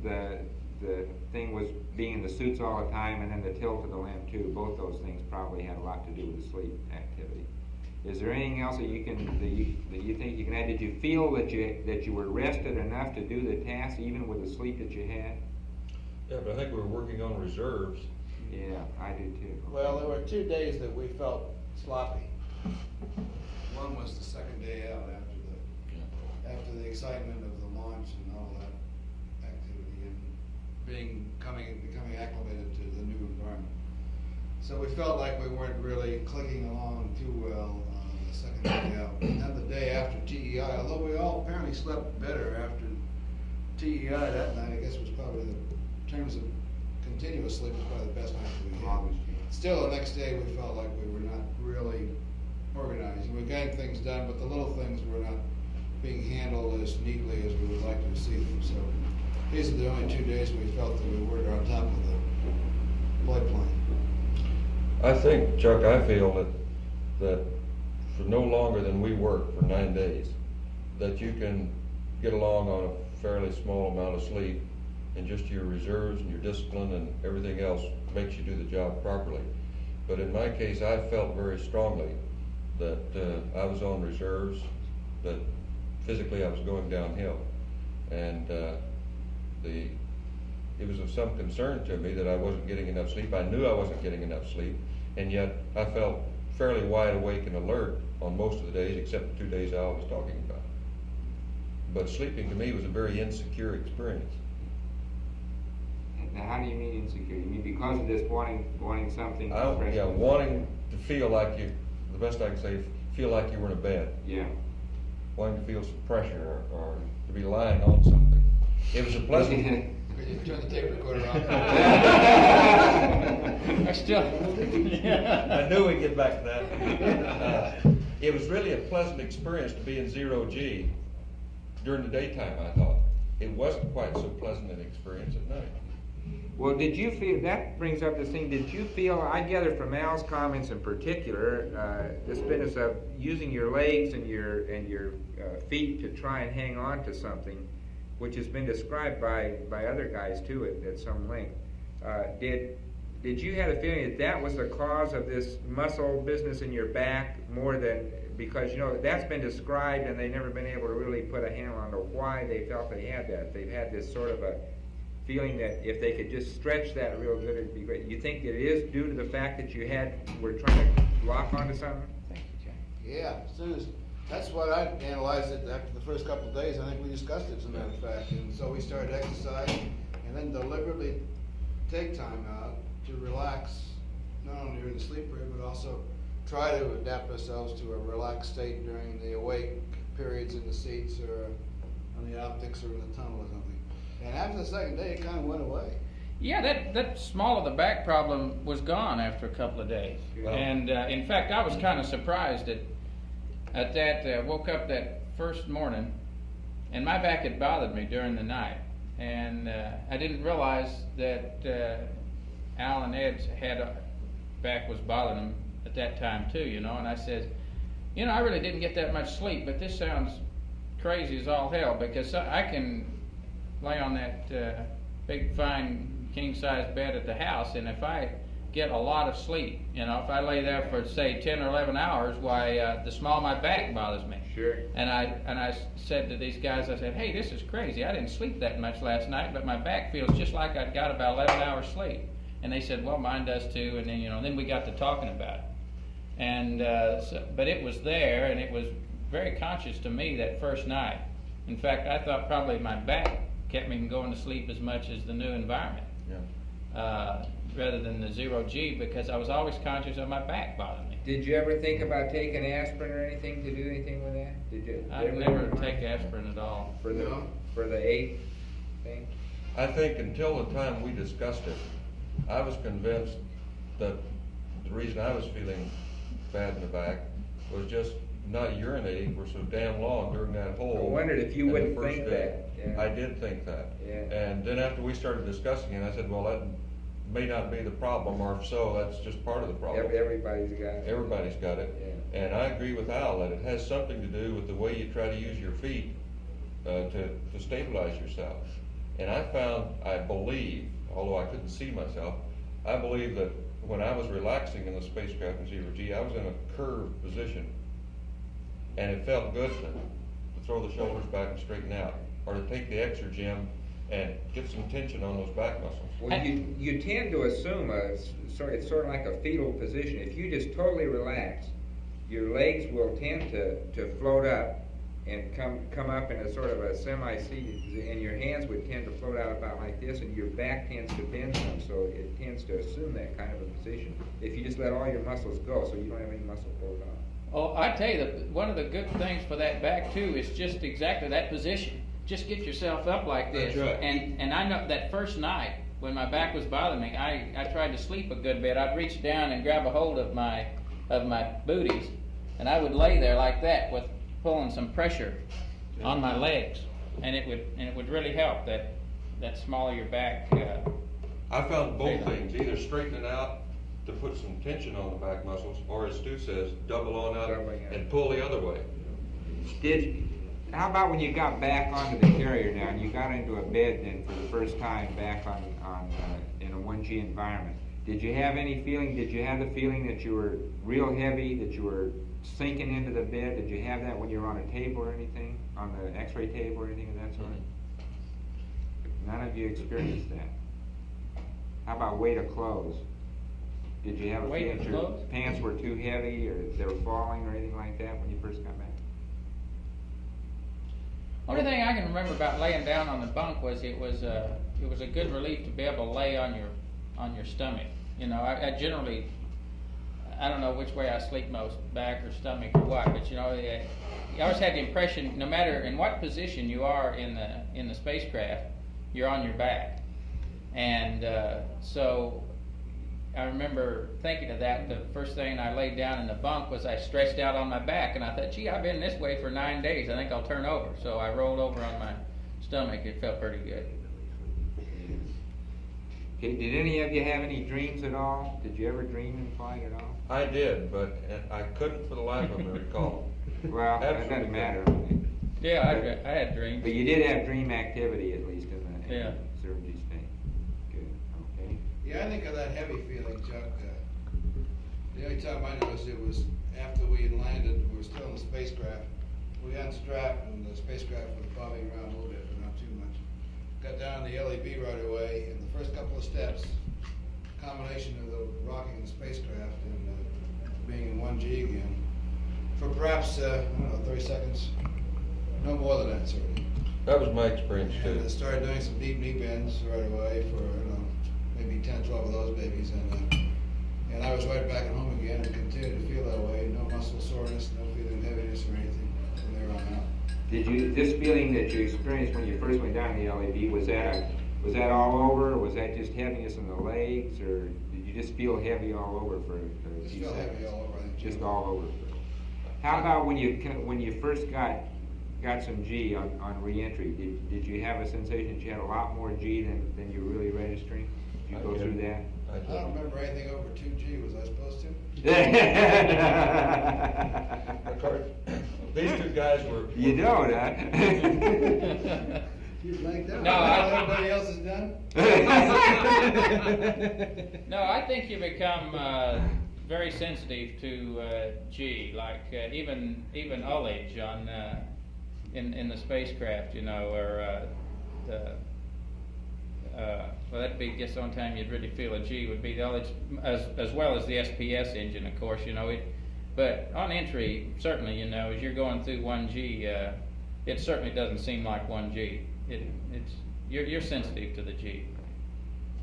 Since I wasn't quite as busy during that initial period as they were, I didn't have tracking tasks to keep me occupied. I probably felt it more or was conscious of it more than they were, and it felt to me like one hell of a load. In particular, my one task was to be watching the time, and I couldn't get my arm up to see the watch until after peak G let off. And then about 4 or 5G, I could pull my arm up and take a look at it. And I had the same sensation that Al did. Right after I got out of the couch, I felt very, very heavy. And then with just a little bit of motion, it seemed to go away. And I'd say it kind of described a very sharp rise. The return to normal was a very sharp rise and then an asymptotic to 1G, because I still stumbled a couple of times getting out of the helicopter. But I felt fine, except I just didn't have the sureness of footing that I would like to have. But that didn't last as far as footing. That's an interesting thing that the Russians had after their 18-day flight. They had some real marked mobility problems that lasted for days, and you didn't have. We've never had anything of that degree. We've always had some initial footing problem. Just getting used to being back in the 1G environment, and then you're on a ship too, which is moving around, and this didn't last for any of you for longer than a few minutes.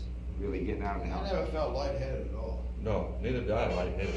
How about putting your feet in the right place? Did you feel like when you were walking that you were walking normally that your steps were normal and everything? That you didn't have to worry about where your feet were? No, I think that up to the point we got in the MQF, I felt that I took a little care to make sure my foot was going where it was supposed to be going. But it wasn't out of the ordinary, really severe or anything. No. It seemed to be improving very rapidly from a very heavy state for the first 30 to 45 seconds after I got out of the couch to within an hour or so after I was in the MQF, the footing was very sure. But I do remember stumbling once going into the MQF from the helicopter, and I didn't see anything to stumble over. I stumbled. I think, hell, you'd do that right now, though. If you're going to walk out of that door with a television camera on you and you're going to walk up to the front steps, you'd be more conscious of your footing. Exactly what I was thinking. Yeah, You'd be more conscious of your footing, whether or not you'd been in 0G or not. Sure, if you're carrying a load, you're going to look very carefully where you're sitting. Yeah. You don't want to not get knocked down. Yeah, and you in particular know that, you've just come back from a flight and people are going to be watching how you're walking and all of this stuff. So, it's in your mind, and, you've got to walk this 30 feet to the MQF, so just naturally you're more conscious of where you're going to put your foot. Well, I may have psyched myself into stumbling for that reason, but nevertheless, I did stumble. In spite of the fact that I was conscious of the fact that TV cameras were on. Okay. Did you notice any distortion of your facial features at all? When you look at the TV, the in-flight TV, as we watched you, when inside the spacecraft, you get the impression that your faces are not like they are now. That they're much rounder. That's a thing that you see on the TV. Is that true? Did you feel that when you were looking at each other? No, but I observed that when I saw a picture of us taken from that TV, and I didn't think anything about it until you mentioned it. You look quite round. You look much different than you do now. It's very rounded, but you weren't aware of that looking at each other. Al Bean had made a comment of that in the 12 report, that after he got into orbit, he looked around and everybody looked 20 pounds heavier, and I remembered that, and I looked at these guys, they look just as bad then as they do now. I had remembered that comment from Al Bean's report, and I really didn't notice it. The 12 crew, I guess, been the one that was the most impressed with that of anybody, and they noted that they felt even that they had redness of the face for several hours after they first achieved orbit. Well, it's the general feeling of fullness, I think. Yeah. Is there. But I mean, just to look at a person and see his face puffed up, I didn't notice that at all. Maybe it was just lack of observation, but or maybe for the first 5 hours we were too busy doing other things. Observed that. Did you have any sensation that in the first 24 hours in flight that you urinated more than you normally would, than you did the rest of the flight time? I don't know. That's a hard thing to remember, but do you have any idea that you did that at all? I went 7 hours without it all. I never used my UCTA. That first one was a whopper, I know that. Of course, you got a lot of excitement to make it a whopper anyway, so it's hard to... No real... No feeling one way or the other on that, is it? Okay. Can you comment on the work that you did EVA out on the lunar surface as far as what you felt based versus your ground training? Did you think it was harder, easier, or about the same? And secondly, as a second question to that, did either of you feel really physically tired to the point that you knew that you were really tired during the EVAs, even going up cone?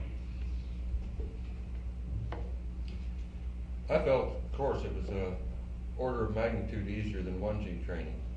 Just no comparison at all, as we expected it to be. And as far as being tired, I think I had already made up my mind that I did not want to sweat on the moon. That I was going to keep the water up and I was going to keep rested enough so that I didn't sweat for consumables and for fatigue purposes. So I never really felt tired. I did feel occasionally that I was approaching the point where I'd have to have more cooling or take a break. But it wasn't because of a tired feeling, it was the desire to program and plan consumables the way we wanted to. And not be hot. Okay. So I felt in my mind that I was stopping short of the point of fatigue as a direct plan of not wanting to use up consumables. How about you, Al? Well, it's kind of hard to equate the pre-flight stuff with flight stuff. First place, you're not using an LCG in the pre-flight stuff, and you're lifting essentially 1G pieces of equipment around and so on. So it's pretty hard to equate the two in my mind as to whether it was harder or easier in flight from the standpoint of the total work output. But certainly, standpoint of ease of mobility and so on, as Ed says, it's a lot easier to get around. I think you travel a lot faster, easier on the lunar surface as a general comment to start off. EVA 1, I did not feel uncomfortable at any time at all. EVA 2, I think the fact that I was aware of the workload was manifested primarily in the respiration rate as opposed to anything else. I didn't feel as though the body heat was going up too much. The deep body heat was going up too much. I think this is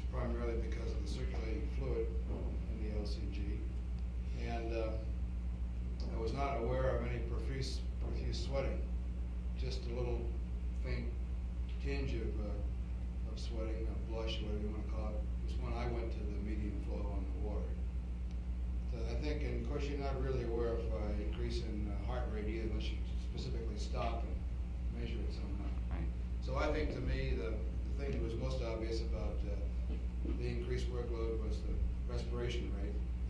And at times, I think we suggested climbing the steepest grade of the crater that cone that we stop and take a rest. I think you all suggest that Right. as well.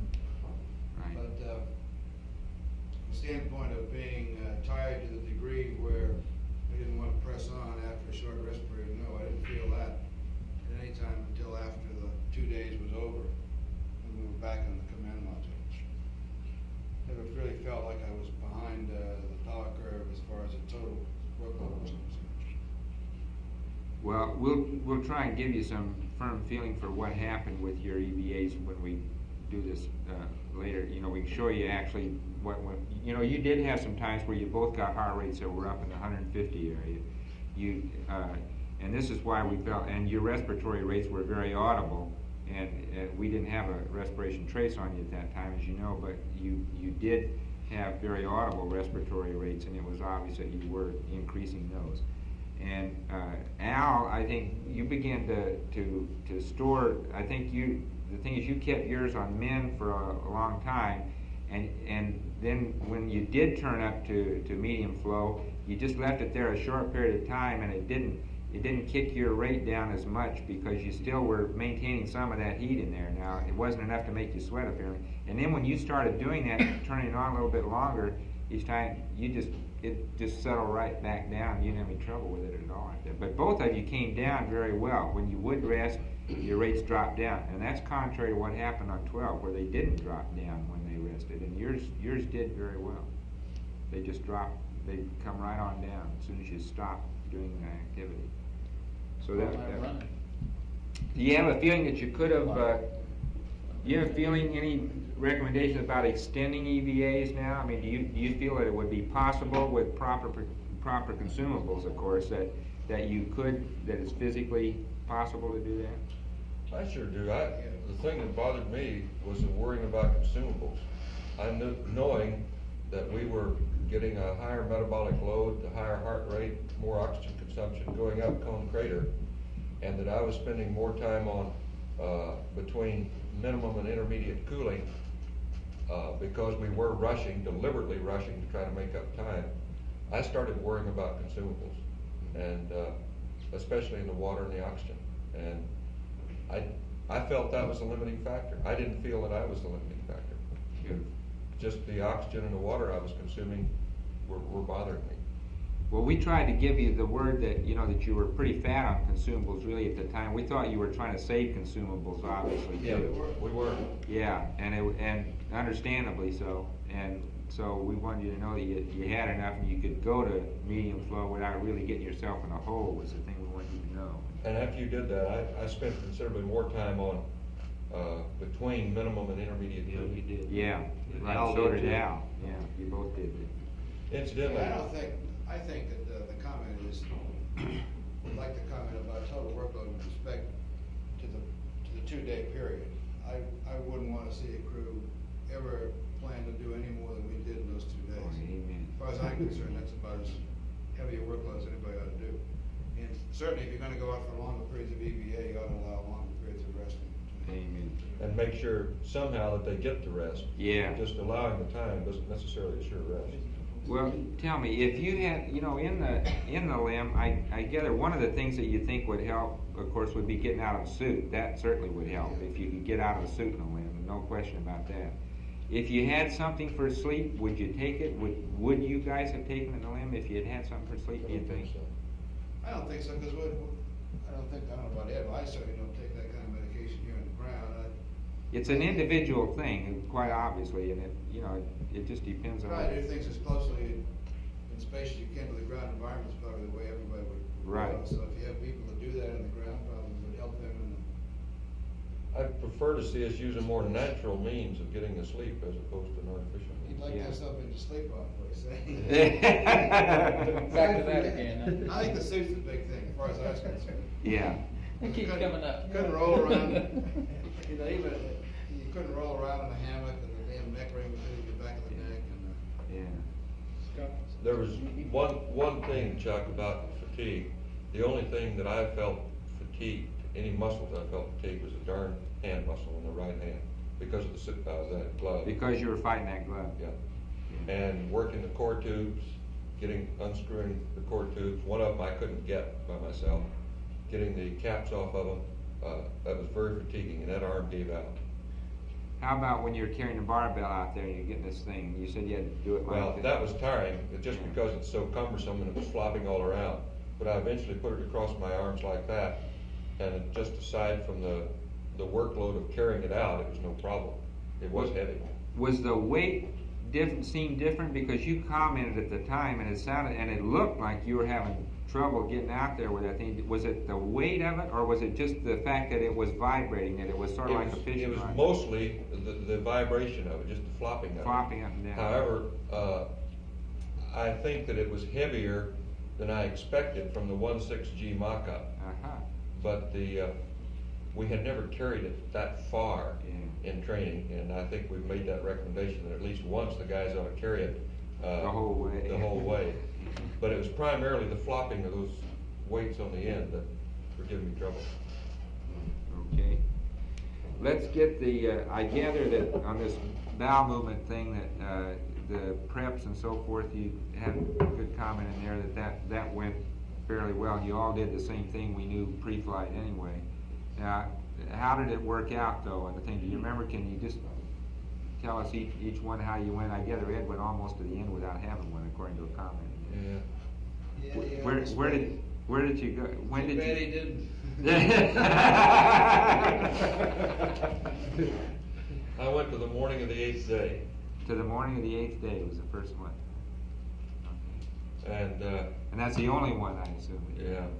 I didn't plan it that way. What I wanted to do was to have one bowel movement before we went to the surface. Yeah, I remember. So that would take care of that period of time. And I went around with a bag on my fanny for about 12 hours, hoping I could do something, and never did. And at one point, I even wished that heck we had a laxative aboard to help me do that. I'm not sure whether that's a good idea or not, but it sure seemed like it at the time. And I was really concerned that I need to have a bowel movement while we're on the surface. Yeah. And I got through that period, figured, well, we got it made. Be good to get back to the command module and use the bag, and I still couldn't. And it was till the 8th day, and that was a whopper. Did you ever get any cramps or anything with it though? No You never cramps, had any nothing, gut nothing. disturbance at all with it? Fine. Okay. I wasn't uncomfortable. I didn't even have a feeling of fullness. Yeah, good. How about you, Al? How did your cycle go? Well, I had 1.5 bags on the 3rd day, I believe it was. And then another bag on about the 7th day. Sorry.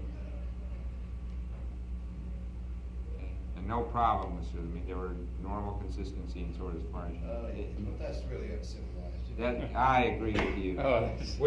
We gotta find a better method. The total hygiene thing in this thing is so archaic. gross. It's unbelievable. I mean, we just got to do better than that if we're going to keep people in space. That's It's really all. the only time I didn't feel civilized, you know? Yeah. I just really felt uncivilized during that whole process. The whole mess. Yeah, as a big man. And the ability to clean up afterwards, and in fact, is the ability to maintain personal hygiene throughout the flight. Totally. We need better equipment. Stu, how about you? I went to 80 hours was the first one. I remember distinctly because I said between 80 and 81 hours approaching LOI while I'm going to do it.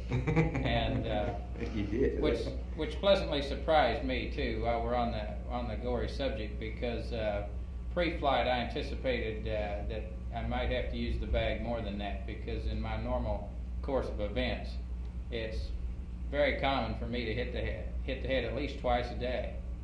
And but so I was pleasantly surprised that I got to 80 hours. And then I had one other one, and it was after TEI. I guess the next day after TEI, and I don't remember what time frame it was, or was it? Yeah, I guess it was. It was the day after TEI, and Okay, I don't remember the GET or anything, and I can't even associate it with anything except these guys in their gas masks. I don't know what else was going on at that time. Yeah, these guys. Okay.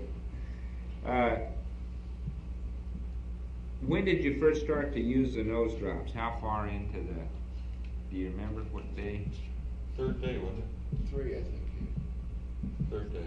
And do you feel that that was I'm a little bit confused about you're describing this fullness, and still, do you feel that this was a thing that was associated with this fullness that was due to the weightlessness, or do you think it was an oxygen effect, just due to the drying and so forth? And I never felt that dry.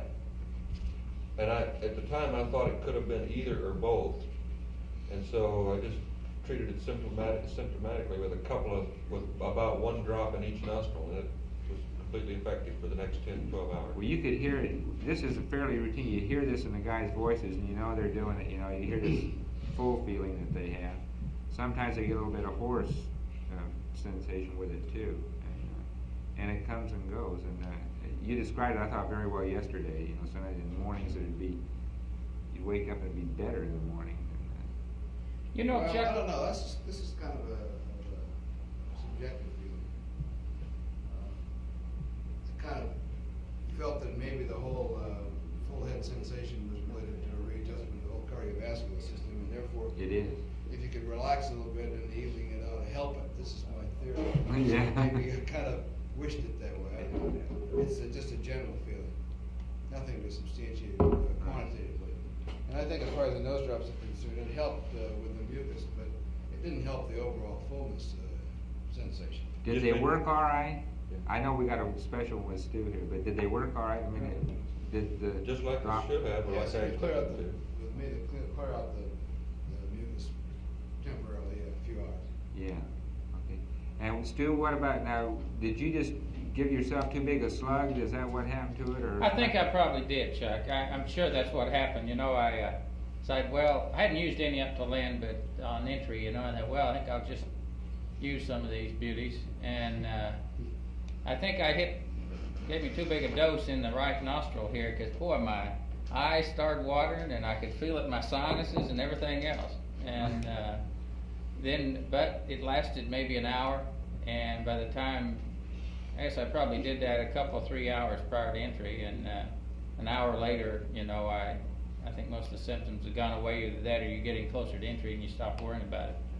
But yeah, I did. I think I overdid it, and I just, you know, I hardly ever take any nose drops or anything, and maybe I just got too much in there.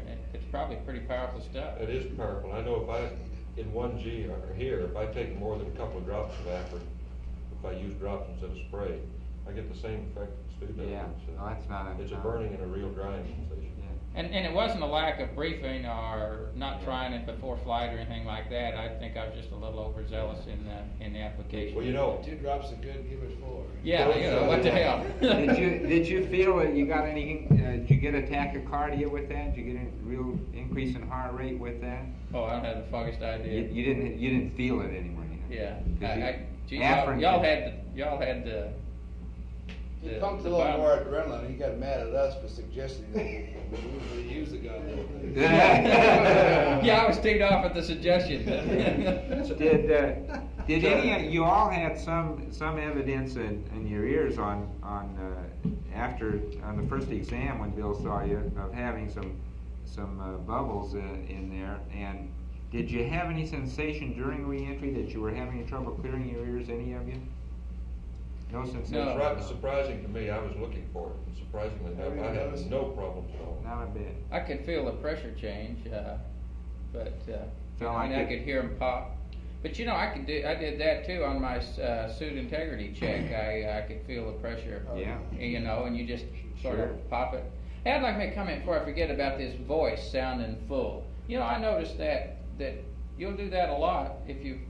I think maybe it's because the atmosphere is dry, but if you're doing a lot of talking, and then you come on, and I would notice myself sounding full, and I say, gee, I'm sounding like that, and my head wasn't consciously full at all. But I could tell in my voice that I was sounding. Hear it over, in your voice. If you've been doing a lot of talking. Right. Well, that's true. If you do, you know, like if you end up just talking all the time, like if you end up here like in a session yesterday where you talked a lot during the DV, you may even have that kind of thing. If you just talk a lot during the day, you can have it. We don't have too much else to do in here, Charles. Yeah, I know. Now we're back to that. Hey, Chuck, comment on those We're looking for somebody to cut a glove. Who is it? Maybe that's gonna happen, Joe. comment on the aspirin bottle. They, the pressure gets to them and they separate into a jillion bubbles. And that emulsion is very bubbly and filled with air. As soon as you take the cap off, it comes out, starts leaking. It's a little knowledge in the bottle. Yeah. Okay. And it's kind of difficult to control that stuff when you use it. That was the first time you opened the bottle or after? you- Always, always. Every time you open. Yeah. What technique did they use for applying the nose drops? Okay, Clarence, so what technique did you use for applying the nose drops? How did you put them in? Very gentle squeeze, trying to get just one drop at a time out. Just put the dropper up. Put it in there and hosed it. Just like we told him to. Yeah. Good boy, Red. What did you tape those PRDs down in your suits? Tape them? You'll never believe it, Charles. We had zipper pockets. You're kidding! No. It's unbelievable. They were there. We pulled out those coveralls and there were zippers on them. First time we'd seen zippers in the whole training cycle. I'll be Oh, so dead. they're not on the training suits, they're just on the flight suits? Just on is that flight. it? Okay. Well, how about that? Okay. What do you know? Figuring that we had requested it way back and forgotten about that we'd made the official request and it was already in the mail and nobody knew about it. And none of the training devices were that way, but lo and behold, out of the package they came and there was it. There they were. Well, that's great. They were great too. Really nice.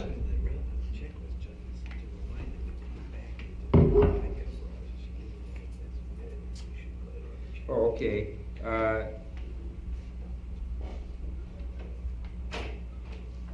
Well, I don't understand where that is. Well, when you remove your PGAs, Al, is there a point in the checklist where we should include the removal of the PRDs back into your flight coveralls, or is that not there?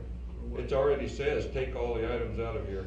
Oh, it does? Okay. It Yeah, says if that happens to be one that's by itself, I see. and if you forget that extra pocket's there, you forget it. Well, now, it's listed in there, when we take the suits off the first day. I guess, you know, and then when you bring the suits back over, from the limb, why, you know, pretty rushed timeline, that, it wouldn't, I don't know whether it'd be any good to put that in your timeline book or not, because that time your main purpose is just get the suits and get them stowed. Yeah, you said you jerked them down and got them zipped up in those bags pretty fast. Right into the bag. Okay. Probably wouldn't hurt, I guess, when we list the items to take out of the suits. When we come back to the limb, we can just add PRDs in there as another item. We Yeah. list sunglasses and pencils and all the rest of them. We can add PRD. That's what Hey, sunglasses remind me. When you said you used sunglasses, you're the only one who did use some sunglasses. Corrective lenses. Is that right? I use prescription lenses. corrective lenses. Oh, okay. When did you use the corrective lens? A couple times when I had to read small print in the flight plan thing. In the command module deal. Yeah, with the helmet off all the time. I didn't use them. No, I didn't. I'd use it from time to time in the simulators, particularly in the LMS. The only time when I can't adapt is in low light levels. Yeah. Did you have any feeling about that on the lunar surface, Al, that the light levels were bothersome to you because of that? Because that is a very typical thing. That's an interesting The point. light levels were generally higher in the lunar module. The thing that you don't simulate on the LMS is the difference between day and night on the sun and moon. How about out The on the LMS surface? is dark all the time for all practical purposes. How about out on the surface when you were actually out on the surface and had your visor down? You know, Did those light levels bother you at all? I mean, did you feel that you were having any difficulties in It's The either. only problems I have is with reading small print at close distances when the light level is low. And I had the problem in the LMS. A couple times in the CMS and the LMS, I think, I don't know how many times I broke them out, but I don't know, perhaps 6 or 8 times. Try to read that data card. It's about the only time I've ever seen you use them. Yeah, but on the surface, Chuck, it's either stark white, I mean dazzling white, or it's absolutely black. or it's So black? I don't think eyesight has a great deal to do with it at that point. Yeah, that's right.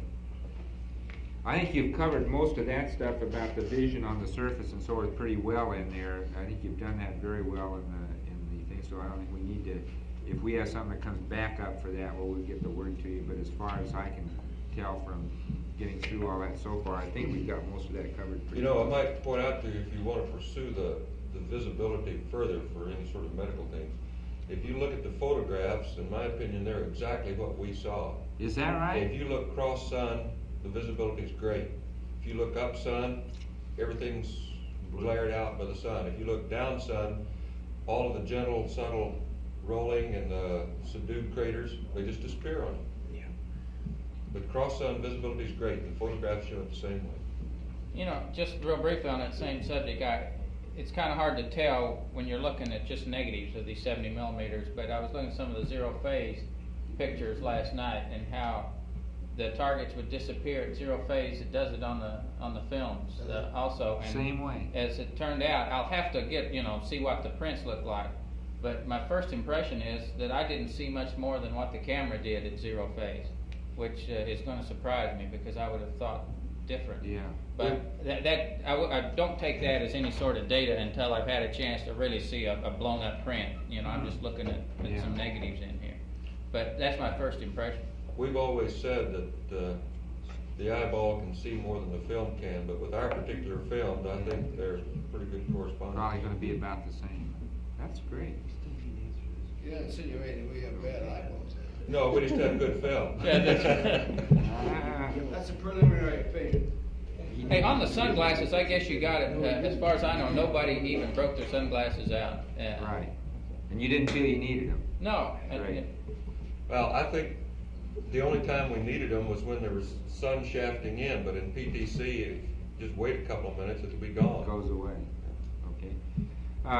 Ed, there was a time at 196 hours where we lost your respiratory, so your CPN. Did you notice whether was the signal conditioner disconnected then, or was there a sensor loose or anything? Did you notice? There was nothing different. It just quit, apparently. It just quit. You couldn't see anything obvious as to why. No, I went down and went over the whole system. We checked the sensors, checked the belt, checked the connection, and we were getting too close to entry to really do a great deal of troubleshooting. So. No, there was no point to do it then. Okay, fine. Well, we're going to check those things. We never had a signal conditioner as such fail, and that's one of the things that's sort of interesting. If it wasn't a sensor problem, we want to be sure and check those signal conditioners out. Okay, I think we got most of this mobility thing done in there. While we're talking about that biomed belt, let me just say that I think my urine bag problem, the UCTA problem, is kind of related to that belt in that, the UCTA is held by that elastic strap. Right. And I think the problem in getting that hose length correct has to do with the fact that the UCTA doesn't always end up in the same place. You try to get it below the belt so that it doesn't get on top of it and increase the dimension any more than you've already done. And I think in doing that, I probably wore it a little more, wore the gun down the hip more maybe. Yeah. In retrospect, if there's some way that thing could be fixed, just in place, is fixed, then it wouldn't move up and down, and therefore you can adjust the hose length a little better.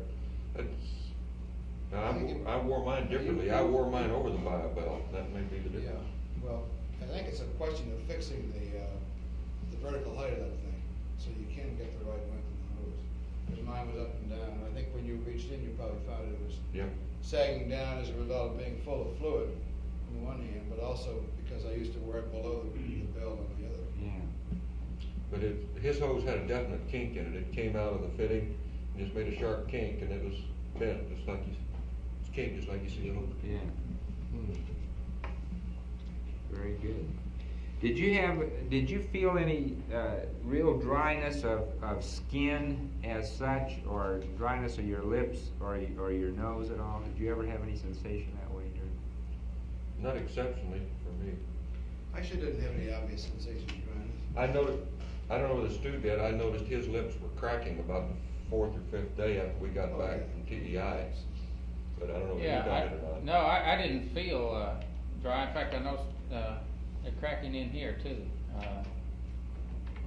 No, I didn't feel any dryness particularly at all. Okay. I think we got these all covered. Did they talk to you about Phil Chapman wanted to tack on the light flash thing on the end of this thing here? Yeah. So once you tell them to come on in and let them get that out of the way then.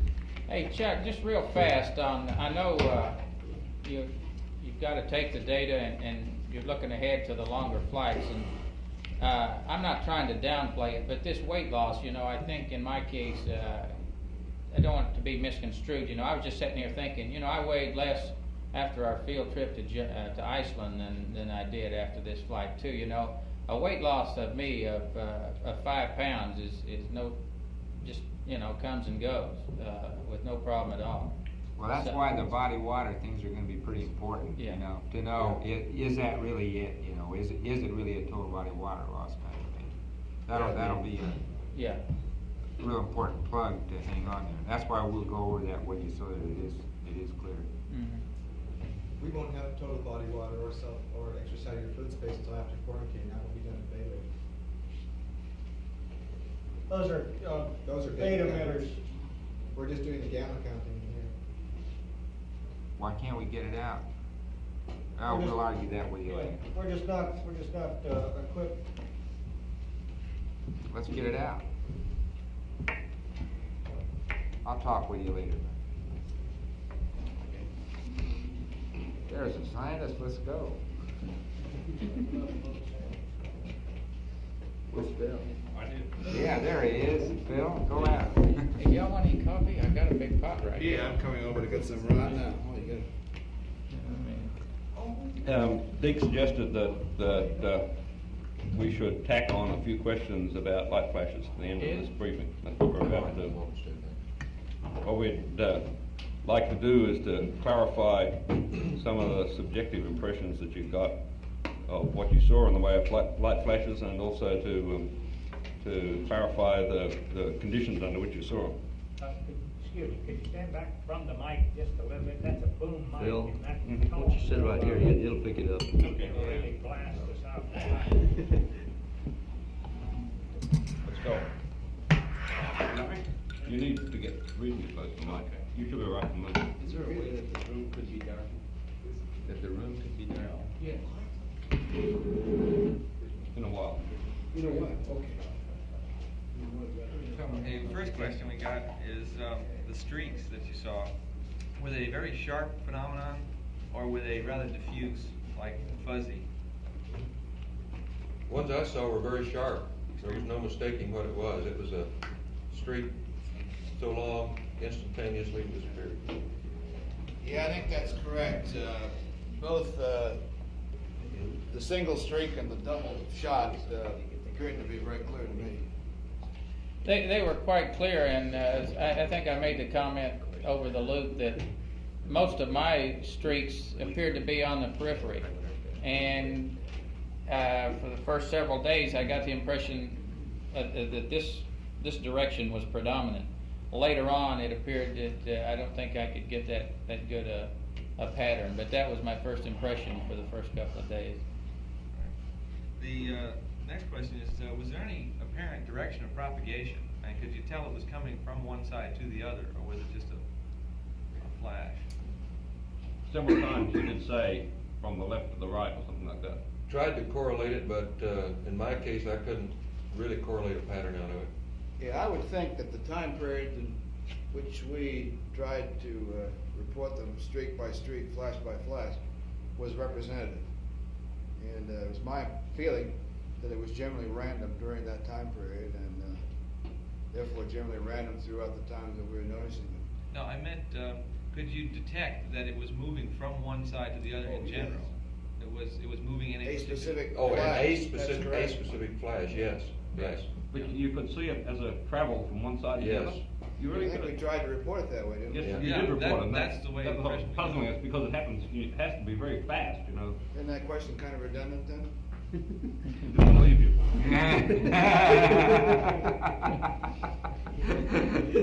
Was there some character to these flashes that had some aspect of direction? I mean, were they all the same rod shaped, or did they have a tail on them? Well, what I saw, what I reported as a streak was simply that. Now, maybe the way we determined the direction subconsciously was that it was a ball of light moving in a direction, leaving a tail. But I can't say that for sure. All I reported was a streak, and I had the impression of it moving from one direction to the other. And I reported that direction, and I can't clarify it much more than that. Maybe while you're asking a question, if we just douse the lights, I think they can see this in the darkened room. Let's just try it. The idea is to try to see whether this is what you saw or similar to it. I think you need to let that lit now. Well, can you see anything? Yeah, except that's what it looked like, except it was traveling. In other words, it started out and it definitely progressed across the field of view. Direction of motion per individual. Was it that bright? Yeah, except you're not traveling. It was traveling. You saw it as a point that made a streak. I never did see two simultaneously either. Neither did I. Now, you have two streaks on that. I never saw that. At one time you said you saw a semicolon shaped thing. Saw what? A semicolon.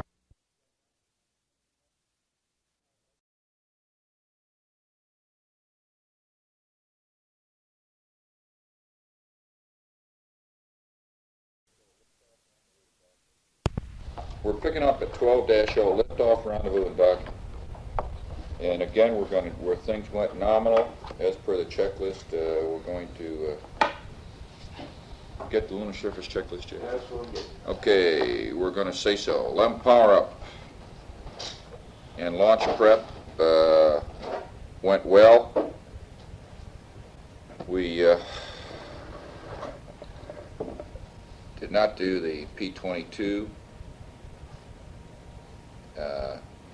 And everything else just went as advertised on the LEM. She came up and powered up beautifully. Anything in there that's worth going through? Okay, the liftoff was went normal. We got obviously all our pyros, and we lost no changeover Parker valves or anything. The only thing that I would like to mention, let the LNP pick it up here, is that very soon after liftoff, we had apparent loss of comm, a lot of noise in the S-band. It turned out that we were downlinking, but there was something wrong with the uplink. So the CDR watched most of the guidance and could call out in the blind altitudes and goes and what have you as we pitched over and pressed on up. But for about the first 2 or 3 minutes, I think the lunar module pilot had to concern himself with trying to get comm back. Yeah, and again, it was apparently Goddard, or Goldstone, dropped the uplink, and then when they were getting it back, I was switching on these, and for a while there it was just completely out of phase. And but they were apparently had a continuous downlink. It was a very inopportune time, I might say, because it happened just right after ignition. I think that's something, though, that the INCOs are going to be able to clarify, because we certainly can't give you the details. It just, there was essentially no comm on all the antennas. We got into they briefed us on a trajectory. We flew into a trajectory that appeared to be nominal. The ag showed us slide out of plane, I believe, and as a result, our tweak at 9 foot per second. It was -4, -9, and +1. We burned out X, Z, Y in that order, and it looked like the ags out of plane indication was good. About 7 feet per second, a little over 7 feet. And it looked like we might have had a somewhat a G-sensitive drift in our Y accelerometer and the pings, but the tweak, as it turned out, was an excellent tweak because our rendezvous resulted in just as nominal a rendezvous and a nominal trajectory and profile as I guess I've ever been involved with. The drift and accelerometer did not bother us anywhere else in the tracking or in the rendezvous at all. Rendezvous navigation was followed a checklist. We got radar performed very well. We had auto updates into the ags. The only thing I might mention here is when it came to making a TPI burn, the residuals in the TPI burn were greater than what I had expected them, and we did not record them because I wanted to get them nulled out just as soon as possible. But they were, and I don't know the tenths, but they were -7 in X, and then they were 4 and 4, and I'm not sure whether they were plus or minus in Y and Z. But they were. The point I'm making is they were larger than I had expected. They were -7 and a 4 point something and a 4 point something. We reduced those to less than 0.2 of a foot per second, and from there on continued to plot right through the mid-courses, right up the pike on a nominal trajectory.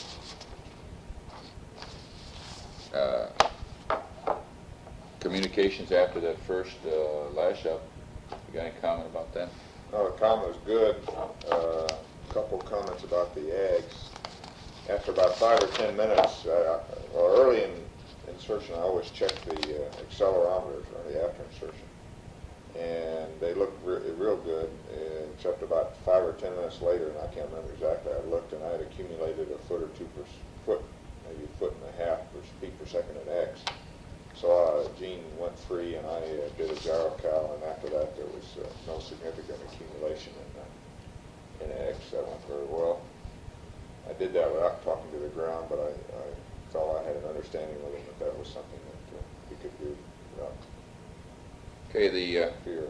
Let me just also mention on the TPI solutions, the ags had essentially within 2 or 3 feet per second a good TPI solution after 6 marks. The insertion solution was not very good. It was off by a number of feet per second in X and even more in Z.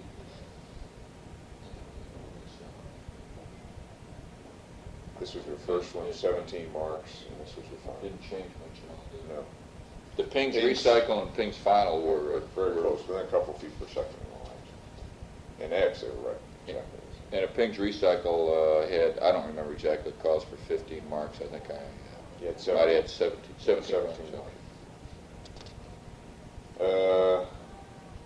And there's more data in the data card book about various ag, at certain times, marks with the ag solutions. Okay, the mid-course solutions. First mid-course agreed effectively all systems except ags out of plane was a little bit high, and the decision was made to burn the onboard ping solution out of the LEM, which was -1.2, +0.4, and +0.3. We continued to track right up the pike. Mid-course 2 came up, and we again compared all the solutions. The ags out of plane was still a little bit high, and in actually the opposite direction from the pings. We had a slight variation in the CSM solution in Z. I don't know why. It came up with +5.4 feet per second in Z. So we really didn't get a very good correlation between the CSM and the LEM on the second mid-course. But the pings was still performing, the radar was still performing, and based upon our trajectory plot and based upon our following the nominal inertial line of sight rates, we decided to burn the pings, onboard ping solution in the LEM, and it was minus 0.4, minus 0.7, and minus 1.6, and from there on out we just continued to follow the inertial line of sight angles, and very little tweaking in either in Y or Z, and we just sort of floated right through the braking gates at 1 mile. I think we took about 6 or 7 feet per second off to hit 30. We met all the gates as prescribed, and just came moving very slowly into final station keeping. Went into a formation flight around the CSM, got a good inspection of the spacecraft in the sim bay, the report of which is in the transcript. Everything looked good to us. We eventually maneuvered, the command module maneuvered to the docking attitude. The LEM just took his position, his docking attitude, did his pitch and yaw maneuver, and or gave station keeping control to the command module to pitch and yaw maneuver, and stood by for docking. Okay, command module pilot, proceeding on with the docking. I think one of the more noticeable differences between this docking and the docking with the S4B is the fact that the ascent stage deadbands a lot more than the S4B did. The S4B is steady as a rock, but you could tell we just watched the LEM deadband because it would change attitude, and then you'd try to follow it. And looking on the first attempt coming in, I must have had less than 1/10 of a foot per second, just barely closing on the thing, just taking it nice and easy. Made contact and did not get captured. Okay, as soon as it didn't get captured, when it's obviously you're closing too slow, I backed off, a couple of 3 feet, I guess, something like that. Renulled the rates and initiated the closing rate, and got captured. As soon as we went to capture, both vehicles went to CMC free, and you look around and check the barber poles and whatever, and look back out, and here I had some rates in the CSM, and I'm sure now that the LEM had rates also. You must have had. Right. Well, we did when as soon as you went free. See, as soon as capture, the LEM went free, yeah. And then the CSM trying to null the rates ended up perturbating the LEM and giving us rates. Mm-hmm.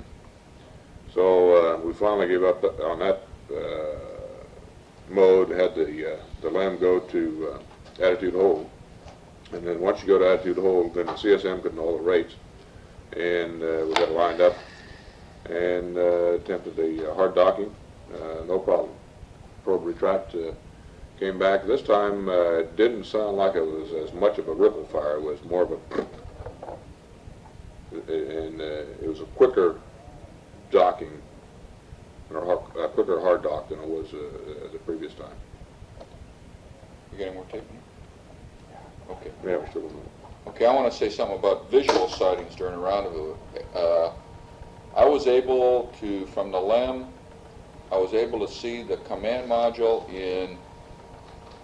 when it was sunlit at somewhere around 100 miles, and definitely define that was a command module. After the command module went into darkness, I could not pick up his tracking light until we were well within about 40 miles. I think this transcript have got more an accurate time, but could not pick up the docking light, the rendezvous light, rather from the command module until we were well within 40 miles, and then just a initially very dim, faint flash. I was able to verify on board that the LEM tracking light was working, and I finally figured out how. It was reflecting off the underside of the EVA handrail on the left forward side of the LEM. so I could see the LEM tracking light flashing. And also, when there were some particles we took with us that stayed with the spacecraft, and you could see the sequential flash off of those particles as a result of our LEM tracking light.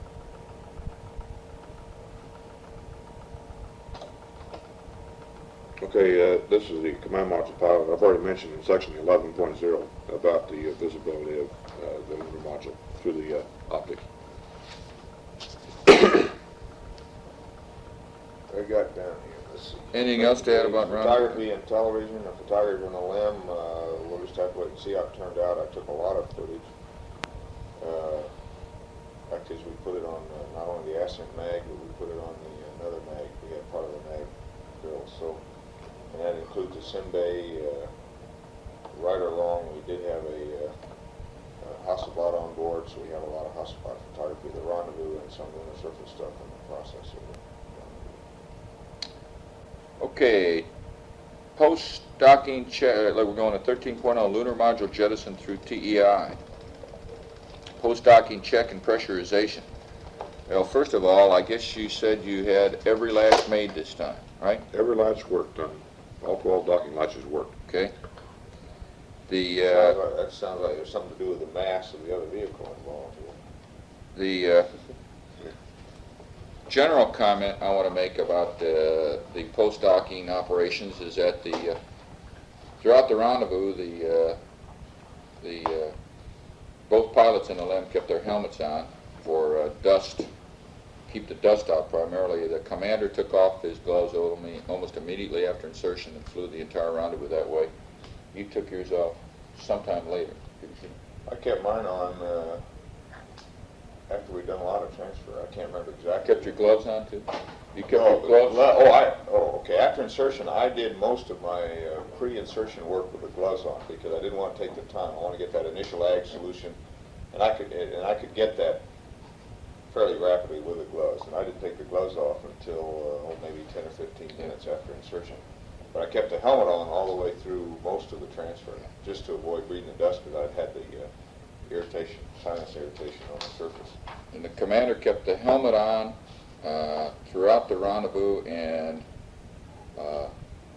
docking, I took my gloves off after insertion and left them off. Now, when we started getting prepared, as soon as we were hard docked, the commander took off his helmet, and as I look back at that, because of the dust debris in the LEM spacecraft, I'm sorry I did it.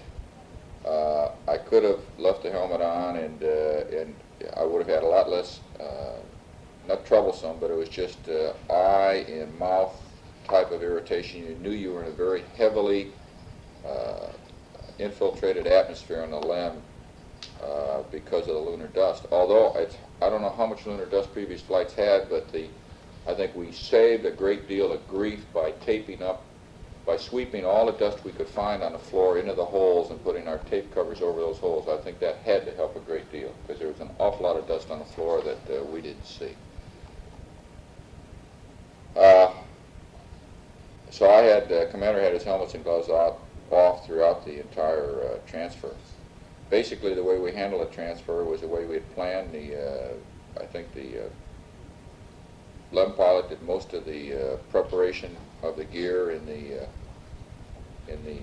LEM, and the commander stayed in the tunnel and passed things on, and the inventory was going on the command module side and on the LEM side both.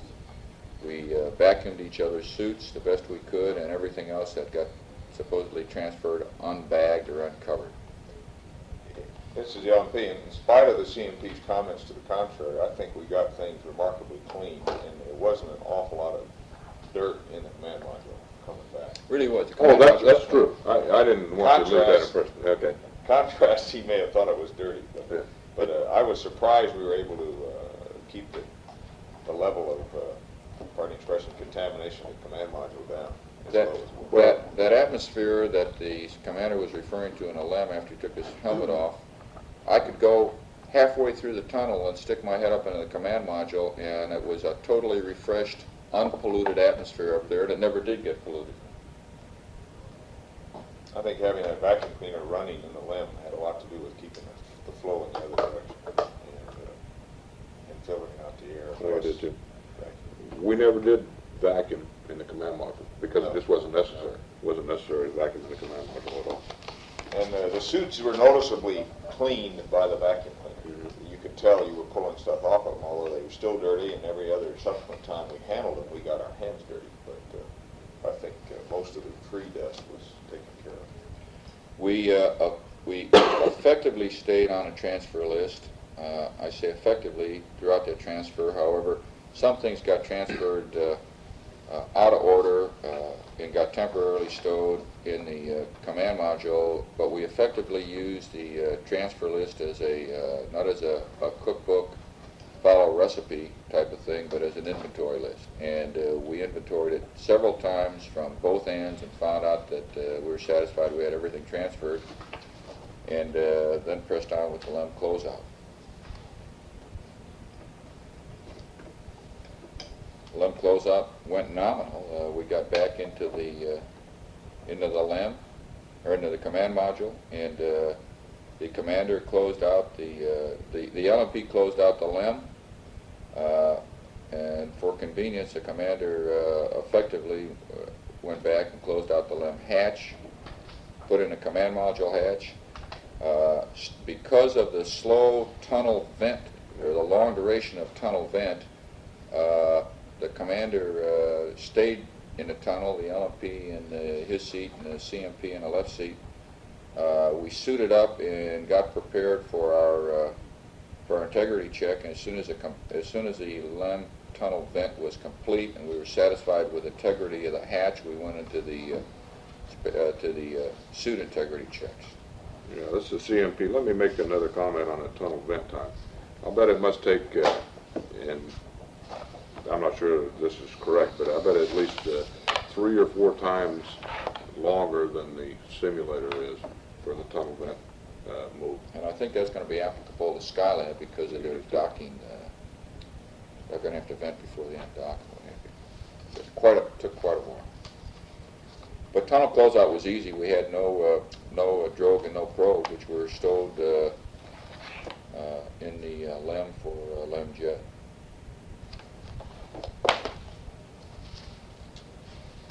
Going through the rest of these mine triggers under lunar modulus and through TEI, we just followed the checklist, and it all seemed to happen just as advertised. Well, we got a little bit intrigued with the LEM jettison. You know, this time it was great, and it just sailed out there nice and pretty, and we got a lot of good pictures of it where we should have been maneuvering, and we ended up getting into P41 for the set burn a little bit late, but that's no problem either because we just turned the residuals in P41 and got a good set burn. I want to make a comment that I think cleaning control in the command module was excellent, considering all the dust and all the dirt that just seemed to adhere to everything in the LEM. When we got back in the command module, with the exception of the suits and with the exception of the LMP and the CDR, everything was clean. And that, for the most part, is because everything was bagged before we brought it over, bagged and zipped. And we never did open anything once we got it zipped up. So the command module stayed, and I think that suit fan filter is probably going to be very, very clean, stayed exceptionally clean throughout the remainder of the flight. Let me add in the bagging, the decontamination bags, I made a special effort as per request pre-launch to pull those zippers as tight as I could, and they should be pretty tight sealed. Okay, orbital navigation, high gain, why don't you pick that up? Okay, I've already, from set to TEI, I have no comments. High gain always worked good. Omnis and S-band were good. Photography went as advertised. We have a lot of targets of opportunity. Simbay operations have been mentioned before. Let me just make one gross comment about the way we handle it as a three-man crew at Simbay operations, which after... Didn't we get that yesterday? Did we? Yeah. Okay, it's covered. I think it's covered. I think I did say so. Yeah, you did. Okay, the TEI updates. Nominal. Selection of star checks were good for TEI. Got the commander's master alarm on every one of them all through the flight, which made me feel very good. Yeah, but you kept trying to get it. I made sure Yeah, I got it. I made sure I got it on those last few. I wasn't going to change any mode of operation. I'll tell you that last one. Well, reentry was the last one, but I made sure I got it on TEI. Just make you guys feel at home. I figured you'd think I didn't do it right if I didn't get the master alarm. The TEI at half G, or whatever we were pulling there, was seemed like more than that. Quite noticeable. Yeah, it sure did. It seemed like it was really pushing you back in the seat. Yeah. Ron and I both, I think, started out holding our heads up and eventually relaxed them back on the couch. I guess we must have had the spacecraft pretty well stowed or tied down, because as I briefed the CFP and LMP, and as I recall those kind of burns back in Apollo 10, lots of things start moving through the spacecraft and find their due on the aft end of the spacecraft because of the G-load. And much to my surprise, all we had was initial thud as we moved away from the station, and we didn't have any gear coming from anywhere flying through the spacecraft. So we must have cleaned it up pretty well. I caught a white tagged wet wipe. A white tagged wet wipe. But other than maybe one or two of those things, in looking back, I would have expected more gear to come from somewhere, but we prepared for those burns pretty well. Well, that brings up another point that reminds me, though, is that there is always water condensing on the ECU unit, the pipes and what have you back in there when you get back to clean the suit circuit return valve. And when we put our suits on for the EVA the next day, your suits were noticeably wet. Mm-hmm. And also, when I pulled the PGA bag up, it was damp down underneath the PGA bag. So I think as a nominal procedure, we should have, either after the burn, probably before the burn, made sure we wipe up the water in the LAB somehow to do that. I wasn't really aware. Our suits were damp when we put them on, but I was not aware. I could look down there, and I could not find any real water down in the down there. Except on ECS. Yeah, on ECS, there's always water down there in ECS, and I just assumed that's where all that came from. But funny, it was all over. It's not a puddle of water, like you say. It was just damp. It was almost as if it was colder down in the LAB and water was condensing on all over the suit. It wasn't as if they were in a puddle. Yeah. Okay, I think that covers right on through TEI. Let's see. Yeah, the one thing I want to mention on TEI is that again, the simulator is set up such that in the roll deadband that goes over to one side of the roll deadband just kind of stays there. And during the TEI burn, it was bouncing back and forth from one side of the deadband clear over to the other side of the deadband. And when it's bouncing back and forth, the roll rate is up around 4/10 of a degree per second, arcing back and forth across the roll deadband.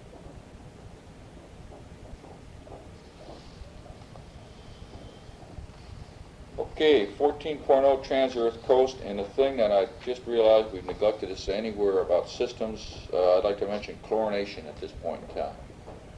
I think without fail, did you ever talk about it? No. I think without fail, almost every chlorination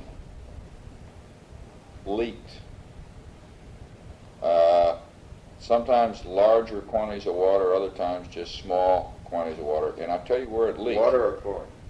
Well, or both. It's a combination. Chlorine in your chlorinating and in buffer or water when you withdrew the buffer sample.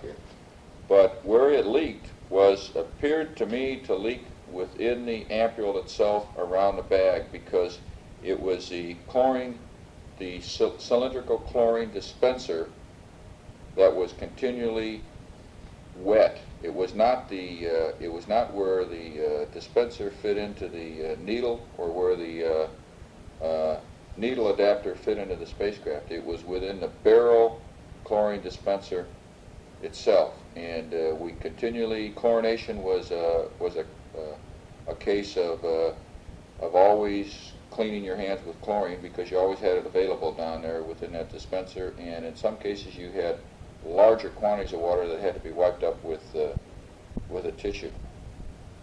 That plagued us throughout the whole mission. It turned out not to be a serious problem because we learned how to handle it, but that was one system anomaly that never had really been brought out. Okay, let's see, CMP, let me amplify that a little bit. In 2 cases, I'm almost positive that when you put the thing on in the bayonet fitting and crank it on there, it did not puncture the ampule itself. And the reason I believe that's correct is that when you start to crank the outside of the cassette down to push the chlorine into the water system, it was very hard to turn. And if you tried to force it, you could force it on down there, and I'm sure that's a good way to break an ampule on the thing. And if you take it, I just, in 2 cases, took the bayonet fitting loose again and put it back on there, and in both cases, then you try to squeeze the chlorine out of the ampule into the system, and it would turn easier. But it's still hard awfully hard to crank that thing down. But we did not, we got the chlorination done. We didn't miss any injections of chlorine, and we didn't miss any of the buffer samples. So I guess we got the job done. It was just a little bit messy. And chlorine was evident, and because the CDR eventually peeled all the outer skin off his right hand, and I'm convinced it was due to the chlorine and had nothing to do with the EVA. Boy, you lost a little flesh, little skin on you. Trans-Earth Coast, systems, navigation. Let's press on and see what we can say about that. Do you want to have lunch, do you? Okay, well, let me see how much Trans-Earth Coast we got to do. Let's go through up to the CSM EVA anyway. Okay. Okay, Trans-Earth Coast, the first thing I want to mention is passive thermal control was at what I would call unusual latitudes because of the UV and IR requirements. Now, these unusual latitudes did 2 things. They put us, they required us to remaneuver the spacecraft several times and enter and exit PTC several times, which in itself was not a problem. It was just additional coordination. Coincidentally, most of these particular PTC attitudes were within 30, certainly 45 degrees of gimbal lock most of the time. So we were looking at the red apple good portion of the trip home. But they also, some of those attitudes where you actually were not in, we were in attitudes and or PTC at these relatively unusual positions, change the equilibrium heat load on the spacecraft. You could see it in RCS, quad temperatures were all right, but you could see it in helium package temperatures. And most notably, you could see it on the change in condensation from the tunnel hatch to the forward hatch. The tunnel hatch eventually, for most of the way home, ended up to be very dry. And about the second day out on the way home, the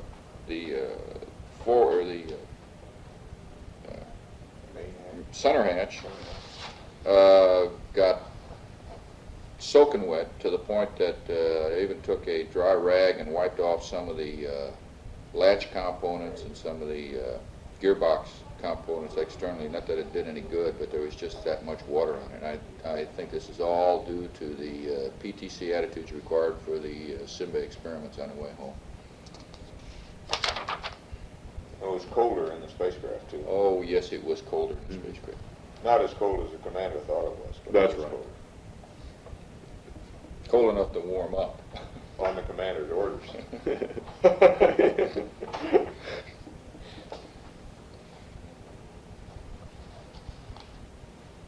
And I just mentioned we warmed it up with the ground's suggestion of an extra inverter and going to manual on the temp in. I think we discussed that yesterday. Ron, all your rough snap changes, your torquing, platform torquings, all those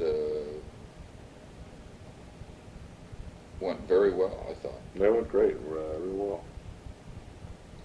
The and all the way back home, it was just changing attitudes, with the exception of the EVA day, which we'll cover here shortly.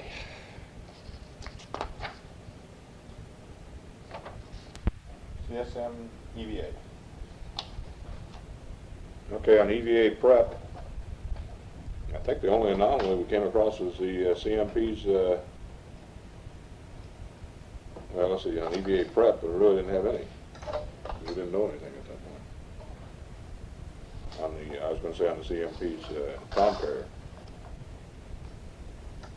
But the EVA prep went right down the line, essentially. It was all well laid out within the experiments checklist, and we checked things off as we went, and stayed pretty much on the timeline. We started about a half hour early and stayed a half hour early. We started. We were half hour early throughout the whole thing, and we lost that half hour and opened the hatch just about. And turned TV on exactly on time, and I can't remember a small little something to chase them down. Comp carrier change. We lost that half hour during a comp carrier change on a tone. Ron, I'd like to add that post EVA, that I think one thing that helped us immensely on what ended up to be, I think, a very fine entry stowage was that we sort of backed off after the EVA and took a good long list at the long-range stowage as well as the post-EVA stowage, and really effectively started housekeeping, cleaning up the cabin, and effectively stowing some of the articles that were not going to be used any further in the mission for entry at that time. At that point in time, yes, we So our did. entry stowage really started with the post-EVA time frame period, and I think that really helped us out in the long run. Okay, I think we should mention how we got out of the suits on the thing. To me, that was a pretty important way to get things done. And the only change to the prep and/or post was the order in which we doffed and donned suits, because it was very evident that there were certain convenient ways, because of the way the suits were stowed and the way people fit into the checklist, that when we donned the suits, the commander got donned.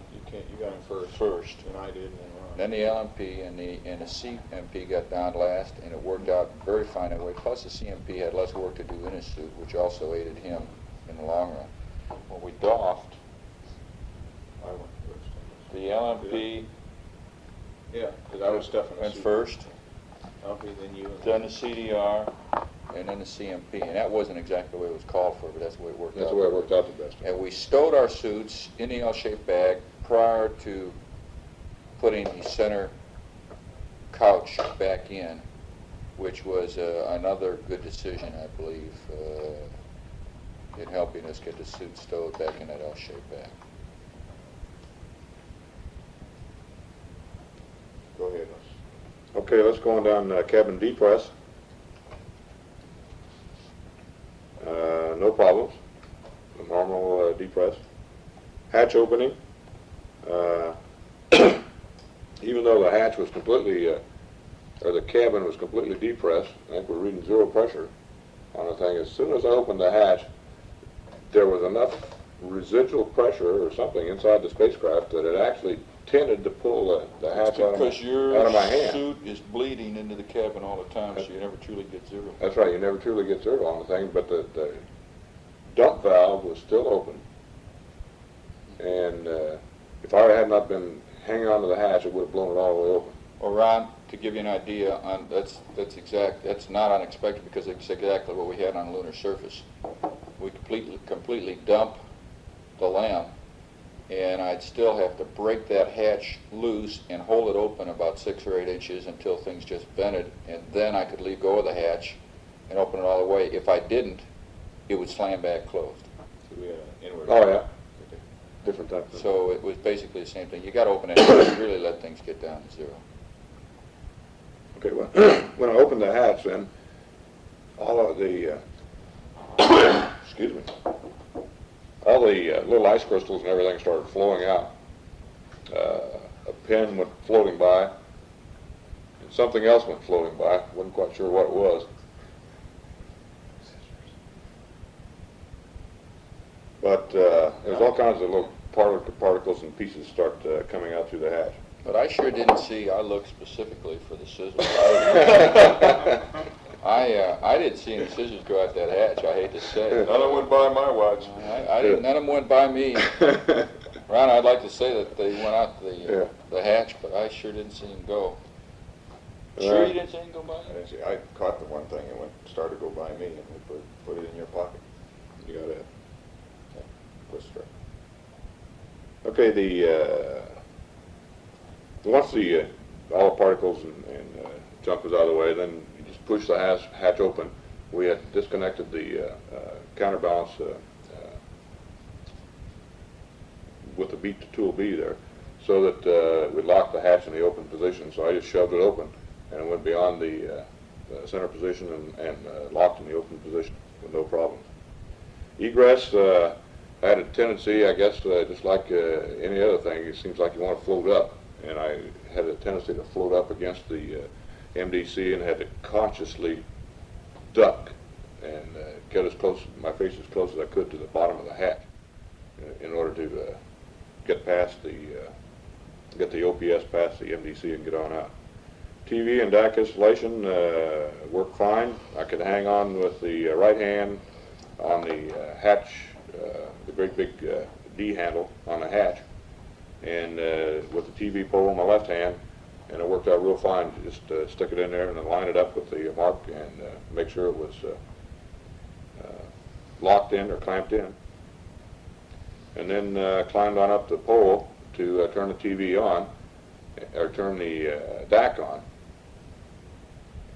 And it was, you couldn't see the light. I couldn't see the light on the thing, but you could feel the camera running once you turn it on. You could just touch it and you could feel it vibrating a little bit.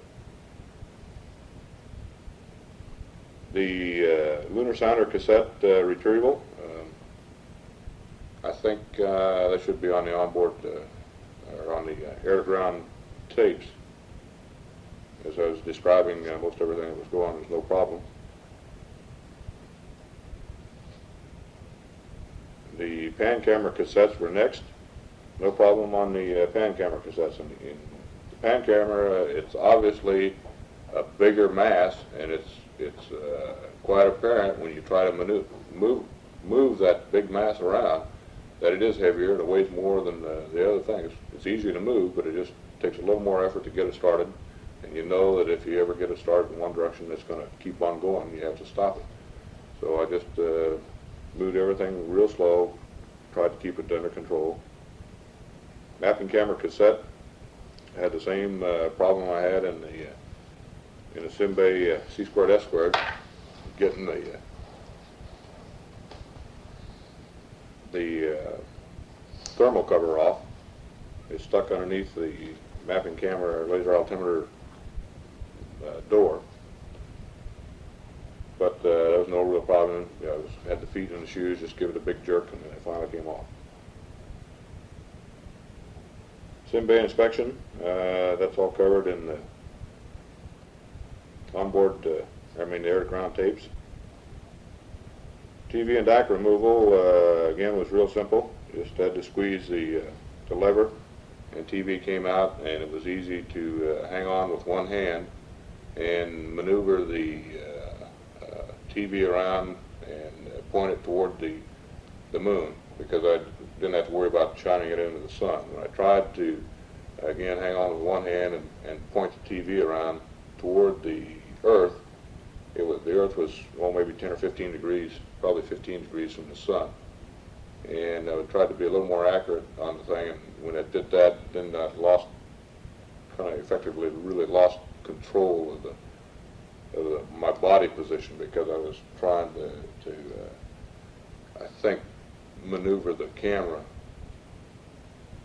And you need both hands to maintain your body control again. So rather than try to flash the camera through the sun or something like that, I gave up on trying to point the camera at the Earth. Comm during EVA was loud and clear for me throughout the EVA. There was a lot of background noise, the hissing of the airflow, and I'm sure that was probably coming over the Vox circuit. But I don't think anyone didn't appear to me that anyone had any trouble on the ground reading. I think one of the big advantages there around the L&P, that one thing we did, because it was bothering them at first, I turned your Vox sensitivity down about 2 notches. And apparently that really improved the comm form, is the impression I had. Yeah, I had that impression from the ground. I don't know if it made any difference or not, but I got the impression that did help. Comm into the cabin was excellent. I never had any trouble understanding you. I had the hissing in the background, but we... yeah, I thought it sounded much better than I remembered other flights sounding. On the air to ground. Well, our CMP made more noise than us. I guess I used the wrong word better. It was clearer. Clearer.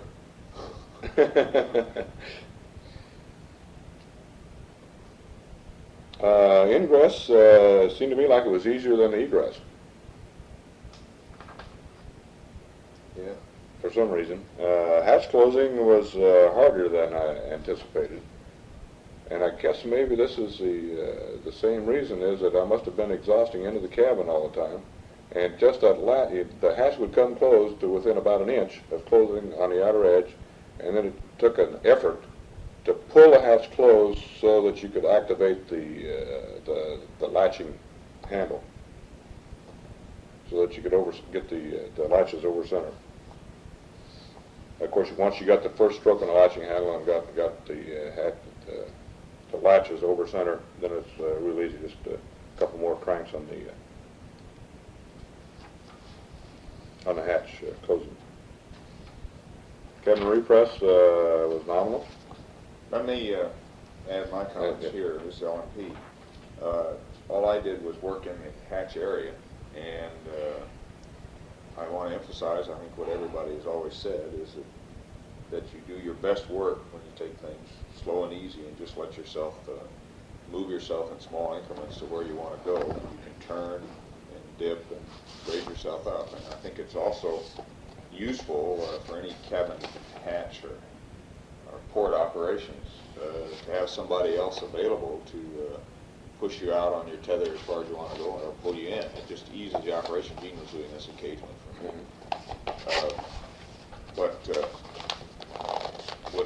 With the struts and everything available there was never any feeling that I didn't have a way to control my body position.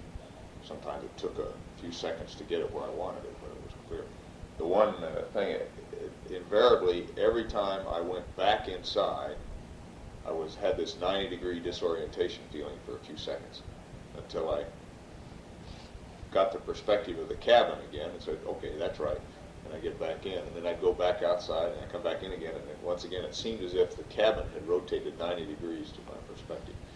And it's just something that's no problem. It's just a change of perspective for some reason that I experienced several times.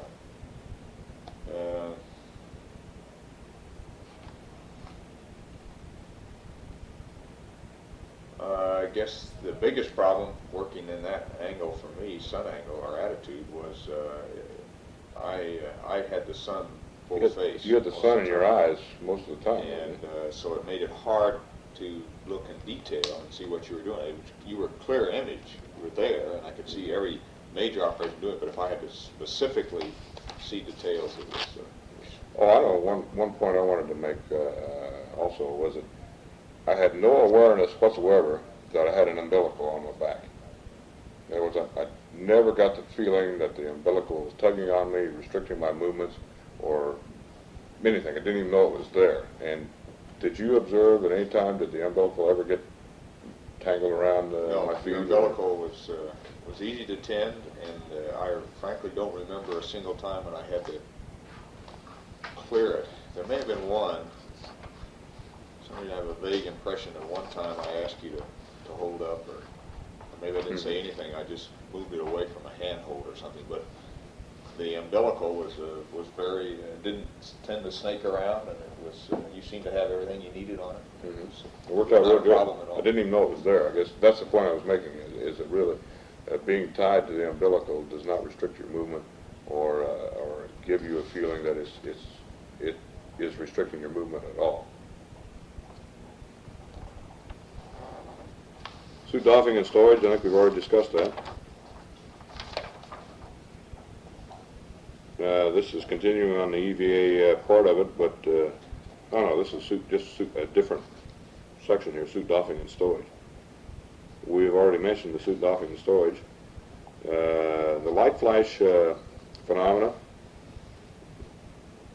three of us were blindfolded for an hour and never saw a light flash. That was the second round. The second round, on the way back, and Trans-Earth.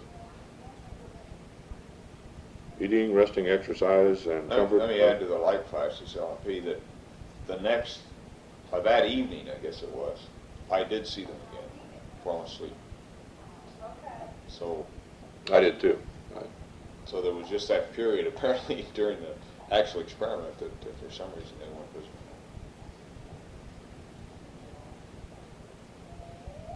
I think we've discussed the eating, resting, exercise, and comfort already. Cabin atmosphere. The one thing that I don't think we've ever mentioned yet, and I think should be noted, is that we never really utilized the waste storage vent to get rid of any odors out of that waste storage compartment. And if you kind of drifted over in that area, it was always apparent you were in that area. If you got real close to it, I thought it was. I never noticed. I think I guess maybe I did when you opened the door. That's when you really noticed it. The cabin generally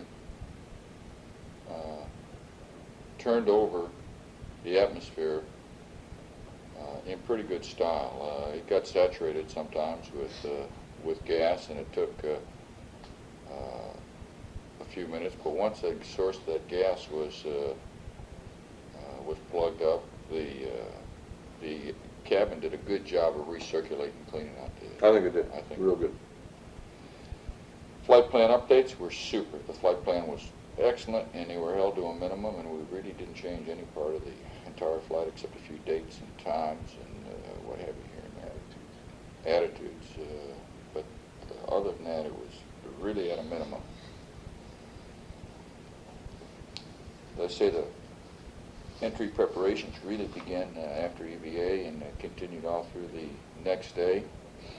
And we had very little final stowage to do on entry morning. Just those things that we had to leave unstowed until we got out of our sleep restraints. So we basically just had to tie the big bags down on A1 and 2 and 7 and 8.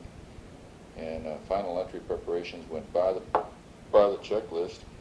And if anything, we stayed about 5 minutes ahead throughout the entire checklist, including separation and activation of the command module RCS, and picked that 5 minutes up, of course, right at 05G, which came on time. The communications, I thought, were very good through that period of time. We were through Araya the last couple minutes prior to RRT.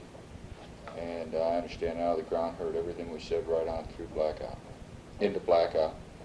And then and as soon as we came out of blackout, they still had Araya, and they could read us, and we could have read them, but they never transmitted anything. Oh, that was it. Okay. Yeah.